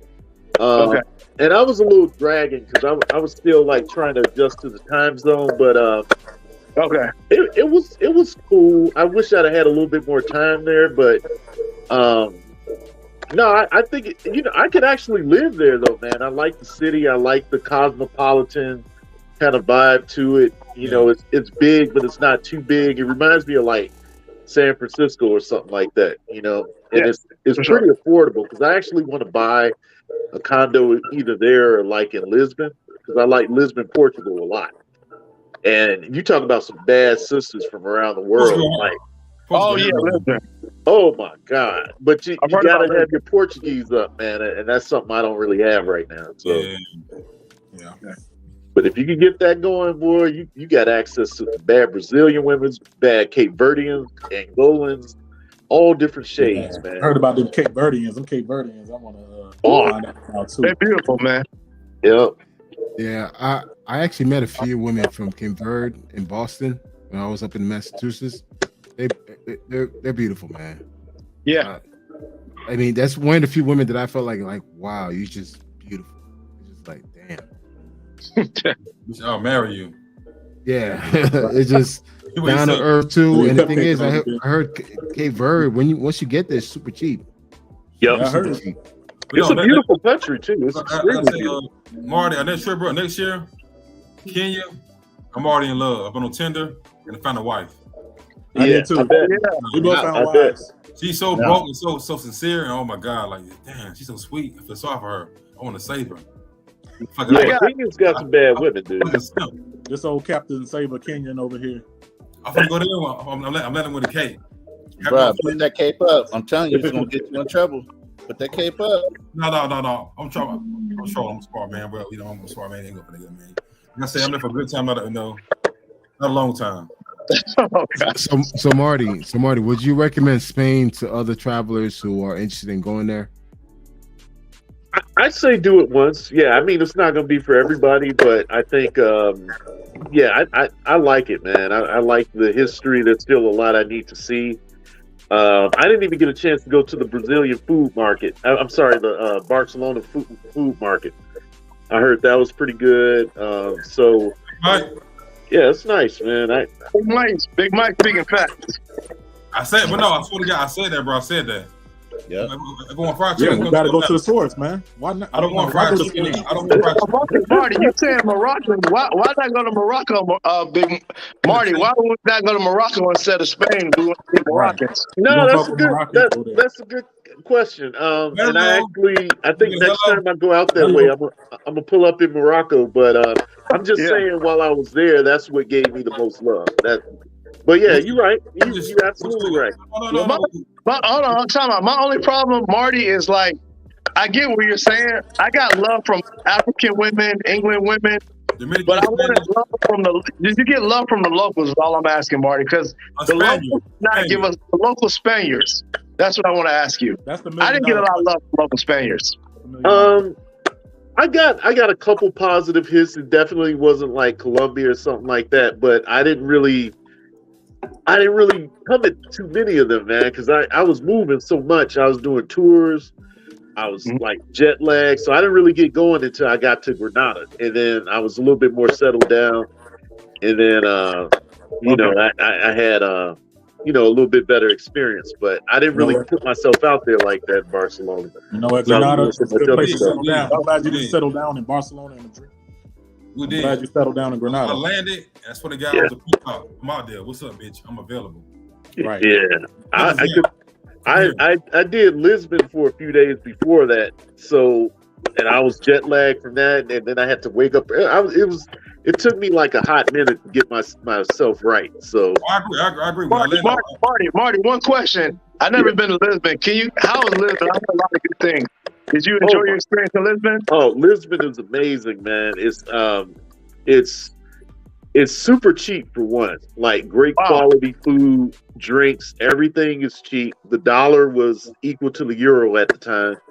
So like I was eating good meals for like $8 basically. Wow. And the women were just I went to You a wasn't couple eating no spots. $40 paellas?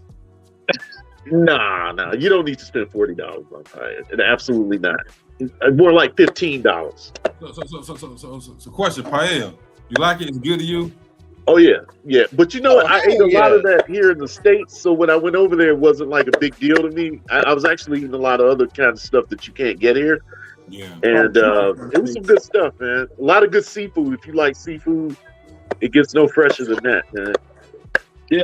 But Marty, so you recommend Lisbon. I think that's high on my travel list. Are you gonna give Lisbon a stamp of approval? Absolutely. I went to 2 clubs while I was there just to give you an idea. One was like it was called the Docks Club, and it was down at the waterfront.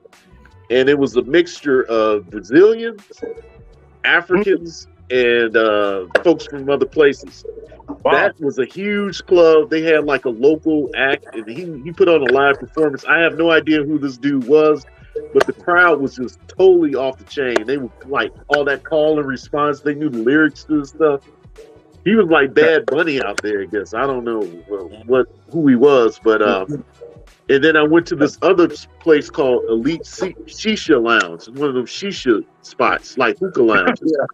Okay. And they have live music there, and that's more where like the Africans hang out, man. That shit was crazy, dude. It was some baddies up there, thick chocolate motherfuckers. I love the chocolate sticks. Yeah. Okay. Yeah. I love the chocolates. You know what I'm saying? Okay. Hey, Kanal, thanks for letting me come up. It was a pleasure meeting all you guys. Nice Yes, to see you, sir. Marty. This is the first time I seen you on cam. Normally, you just got your little circle up and all your little fancy stuff going on. My kung fu joke. I'm trying to get Big Mike to come up since he's got a wealth of information. I'm trying to get Big Mike to come up. Yeah. And I'm going to step down. But it was a All right, pleasure brother. talking with I y'all. appreciate your insight, man. Likewise, All right, man. Thank have a you. good night, bro. Thank you. Love. Well, I mean, guys, Spain, I have no desire to go to Spain. You're not missing, buddy. France, those like one of the 2 primary countries. Dubai, I don't have no desire to go there. It's just like, if I go there, someone has to pay me, like work related, I'll go. But out of my own dollars, I'm not going. You need to take your photography out there, dude. That's how you really set shit up wherever you want to go. Like set up some shoots. You and Marty McFly. Yeah. I think y'all could really get some shit going, man. Like, because I'm telling you, there was some bad chicks out there, but you gotta have that hook. Like my thing is, I could go to Switzerland, Norway, where I know black, dark skin, silverback black man will get a lot of love in those places. But Spain, I always knew Spain didn't feel right. It's just like, that's like one of the biggest colonizer places to go. It's just like, I don't know. I just never felt right with Spain and France. France, me being Haitian is just like, nah. England, I got a lot of love. London, dude, I was getting played like crazy in London. Yeah. London, it was just like, as soon as you spoke, like, they was just like, you American. Yeah. They love that American. It was just like, that's it, man. I was just like, okay. And and it's funny because like they're so quick to say, I just want to hear you talk. So I'm talking about, but I'm like, I want to hear you talk. I love that English accent. It's so beautiful. So so I'm like, yo, that's sexy. But then again, when you out there, man, the African folks out in London, they want to fuck with you because they're like, yo, you one of us, but you're American. And it's just like, man, I was getting ass like crazy down there, man. It was just too easy. Yeah. Facts. Too easy, man. So like to hear you guys experience what you experienced in Spain, I'm like, damn, yeah. Never really cared for that place. And you know what, Ken? Honestly, I feel like we're providing something that like not a lot of people provide when it comes to insight. Because we hear people try to either big it up or say what they think Spain is. But you're talking to 3 fellas that had boots on the ground, was there for a whole week. Yeah, we're telling you our own individual experiences. So you could use our testimony and whatever research you got going, use what we're telling you too, as a part of that research. Yeah, I'll say that I tried to look before the trip on a lot of information on Spain. And there was not a lot of information on Spain. After I've been to over 10 countries. take my advice. Spain is not the best place for a black man. You were right, Canal. Like, you were good not going there. If you go there, you have to go with the purpose. Go there and know your reason why you're there. You go there for some good pictures, sightseeing. Do not go there for the women. It is not. That's not where you want to go for women. But it's a beautiful country. But you have to know your purpose in going there. If you're going there for women, they're beautiful. But again, black men is not the ideal preference there.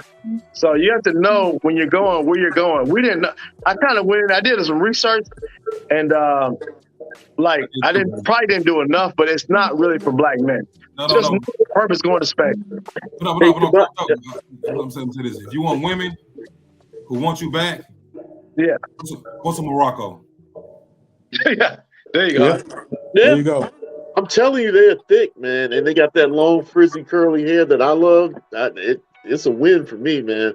But Kano, this is a good one for Tobias. I wonder what he'd have to say on Europe, because he's like he was on earlier, so I mean, I guess he'll drop off. Tobias been to Spain.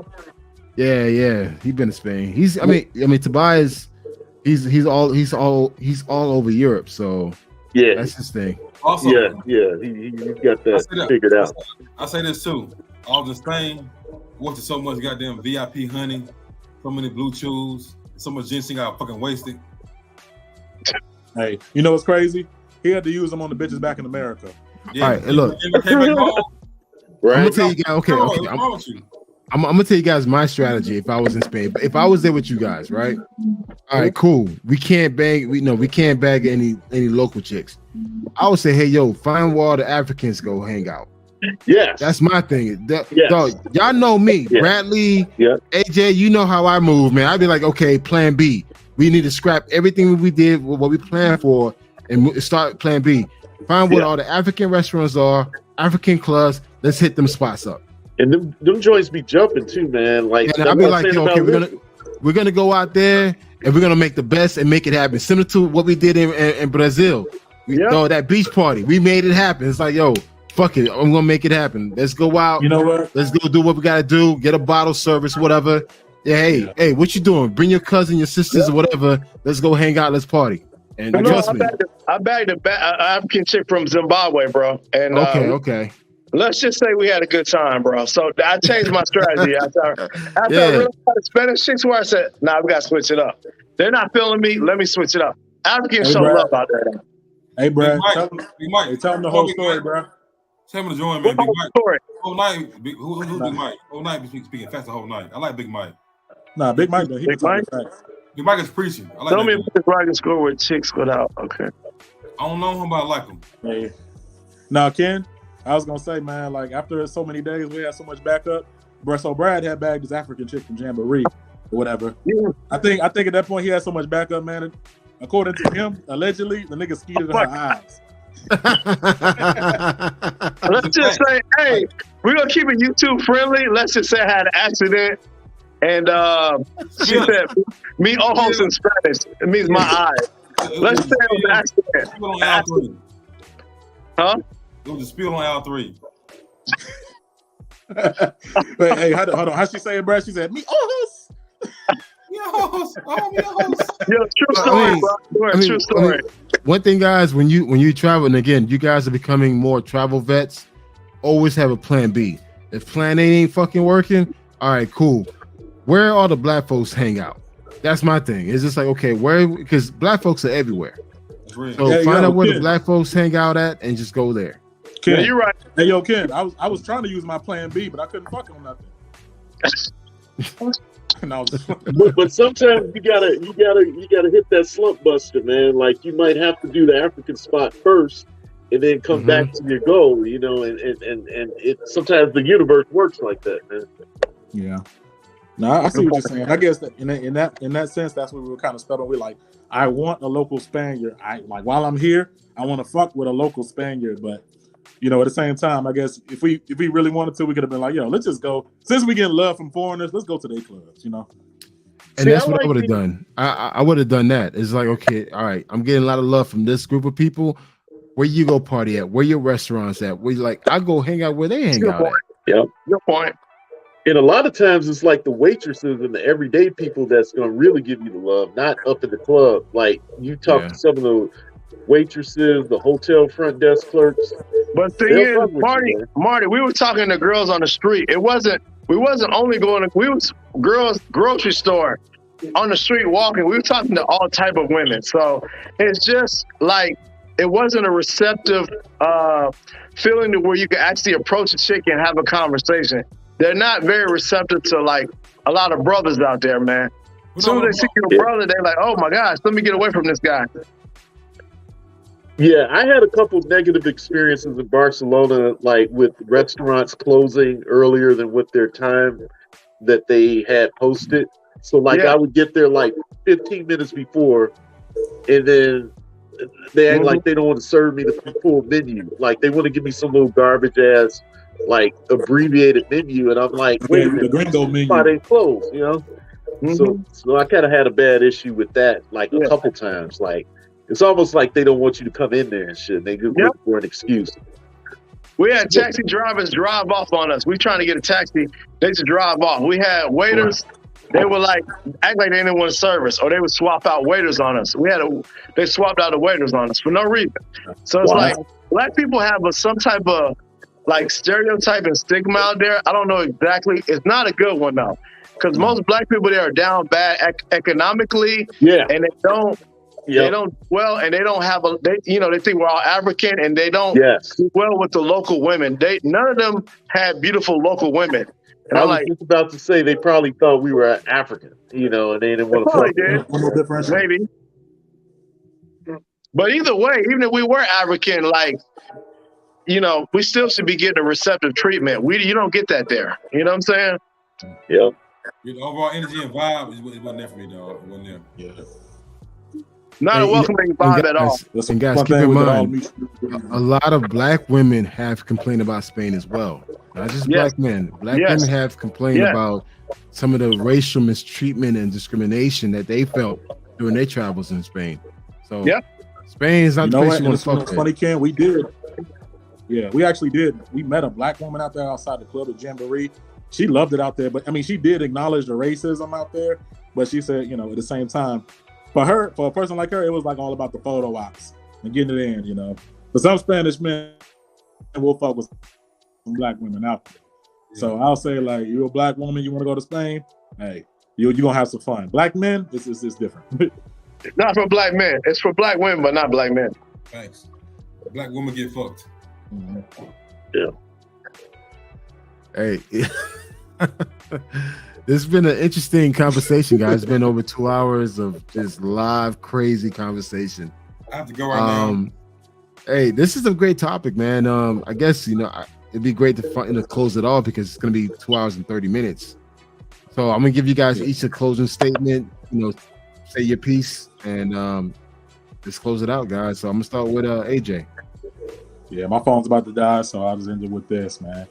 And it's a statement that I say all the time: go where you appreciate it, not where you tolerate it. You know, you go out there, do the touristy thing, cut your Tinder on, see what type of love you're getting out there. If you're not getting the love on Tinder, you probably won't get no love when your boots are on the ground. So just call it for what it is and move on. If you still want to go, get the passport stamp and move on. I agree, man. Right. Q. Spain was cool. Will I go again? Probably not. I go to Morocco or UK, London somewhere, you know what I mean, Romania. But no, it's cool for me, you know. It's cool. I say I've done it, man. My list checked off. I'm gonna go again. Follow me on Q2. And hopefully Canal one day, man, you know, we African neighbor dog. Pull up, man, you know what I mean? You cool cat, cool bud. Hey Q, next week I have a meet and greet in Mataretta with Bacchus, man. A black man travels meet and greet. So that's my hood. I stay in Marietta. I stay by the yeah, man. Come through, man. We'll send you the information, man. I'll be out there. I think we coming, Brad. I think Brad's been there already. Like Brad, you coming out there? I already signed up. I'm coming. Oh, what's the name? Punch Bowl. Punch Bowl. Yeah. Punch Bowl. Yeah.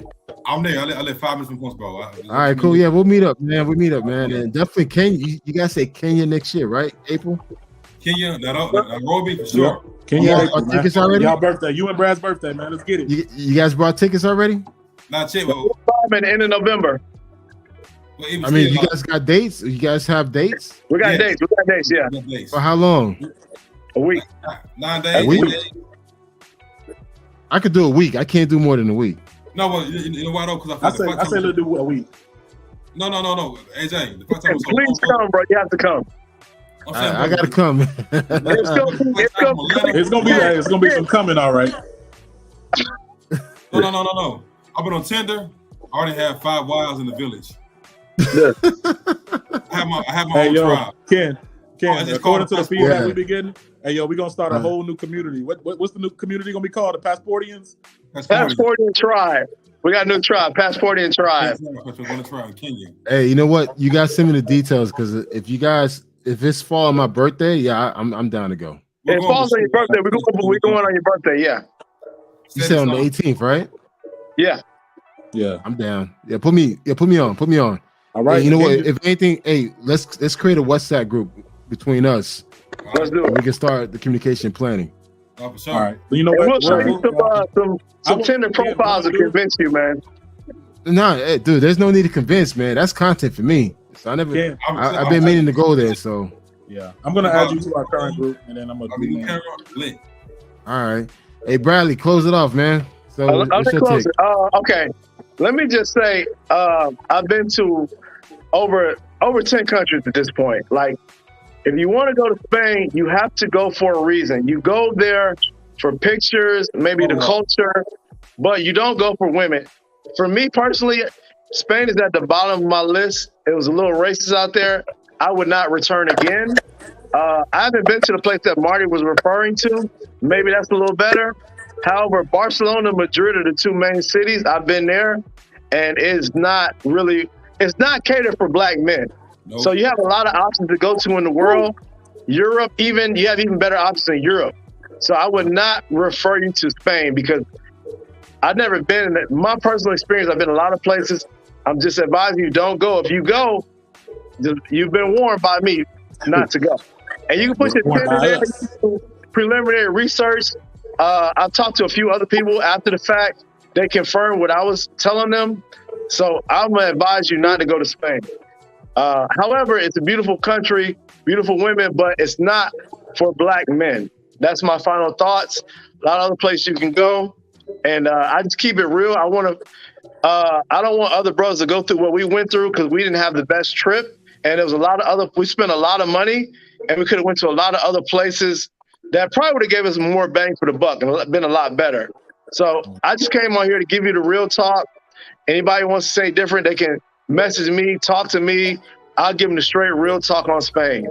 But my advice is do not go to Spain primarily as your first choice. That's all I'll say. And I'm one thing in closing. If you're a black man with a penis, don't go there. You have a vagina, you have a ball. Yeah, you got a pussy, go ahead. Enjoy yourself. Knock yourself out. All right. So Marty, what's your take on it? No, I think what the brothers have said, it's got some validity to it, especially about, when you do your Tinder research and you see what comes back, it kind of lets you know what kind of road you're going to have ahead. So if you're not getting a lot of hits back, logically, it's definitely not going to be as easy. But I also think that, I don't know, it depends on what you're looking for.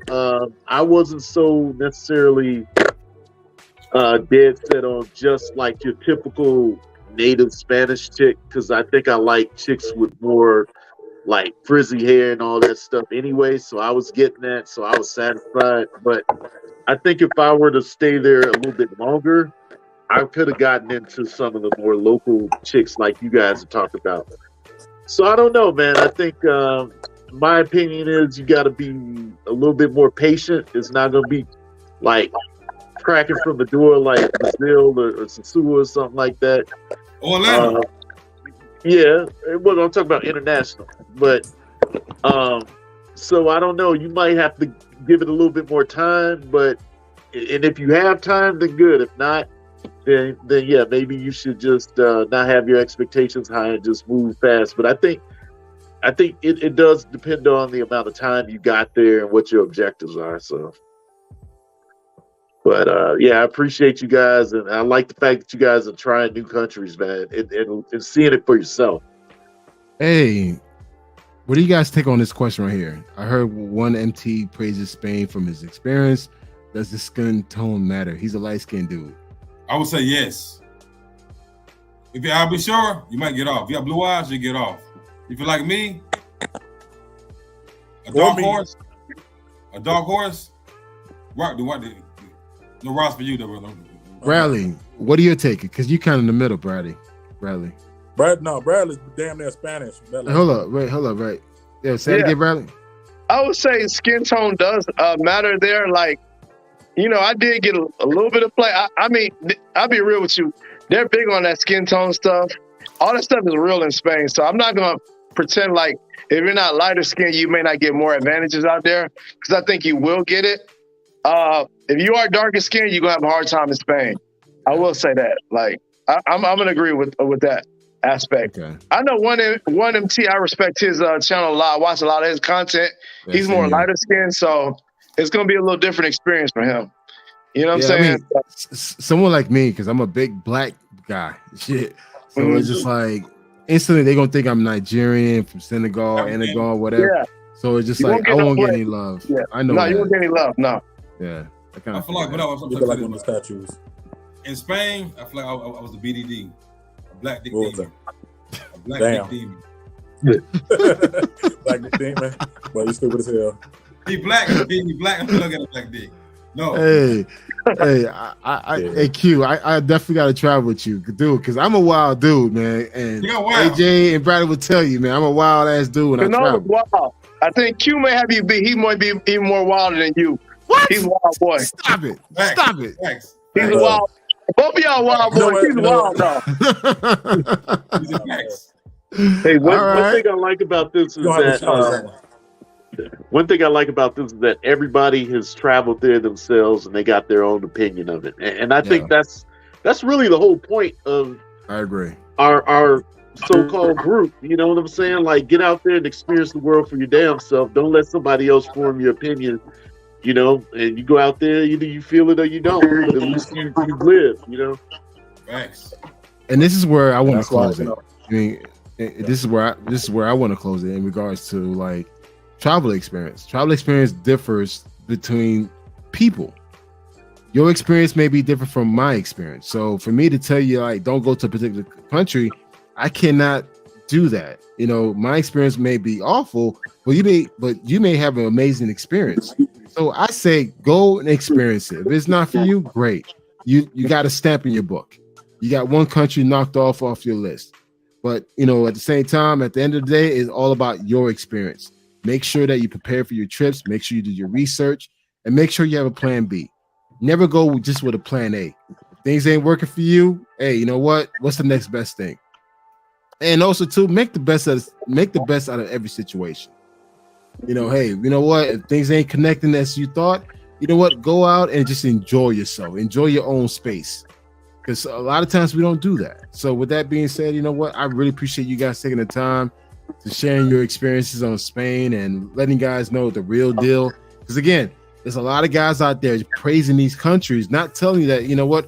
Racism does exist. Colorism does exist. Classism does exist. The same issues that we experience in the United States are exactly the same in these countries, or even worse. Because I know Latin America, people complain about racism in the States. It's 10 times worse in Latin America. Yep. So it's like everybody rushing to move to Brazil and Colombia. It's like, bro, you're a second-class citizen over there. Yep. Facts. So with that being said, man, definitely gonna do more of this. Hey, the Kenya trip, I'm down, man. That falls on my birthday. I'll make it happen, man. I'll make it happen. Just give me some days so I can buy the tickets early while it's cheap. And I'm down. I could do a week. I can't do more than a week. No, we're gonna probably do a week, bro. We're only doing a week. All right, and what cities you guys going to? Nairobi. Nairobi. Nah, we gotta do 2 cities, bro. Well, we can do Nairobi and Mombasa. Yeah, all right, there you go. There you go. There we go. Okay, all right, let's do this. I'll do 10 days. We can do 10 days. Let's do 2 cities. Let's go. go. That's it. It's a You got it? it's All an right, go. so Facts. go ahead and create the WhatsApp group. Put me in and let's do it. Let's coordinate the tickets and let's do it. Mombasa and Nairobi. Let's do it. Sound like a plan. All right, so well, guys, thank you for the night. It's 12:40 a.m. I appreciate it's been over a 2-hour live stream, almost 3 hours now. And I just want to say thank you guys. And tomorrow I'll be back on live again. My topic for tomorrow, I'm not a passport bro. I'm about to go in, man. So I like that. bring your bottles, bring your wine. I'll have my glass of wine with me. I'm about to go in about this whole passport thing. I'm not a passport bro. So but tomorrow bring weed. hey, I'll smoke with you from a distance. So it's all good, bro. Let's go. Hey, it's what it is, man. So you guys have a great night and see you guys tomorrow, man. Peace, salute. Salute. All right, fellas. Have a good one. All right, man. Take care, man. Love. Y'all be safe. Love. Sure.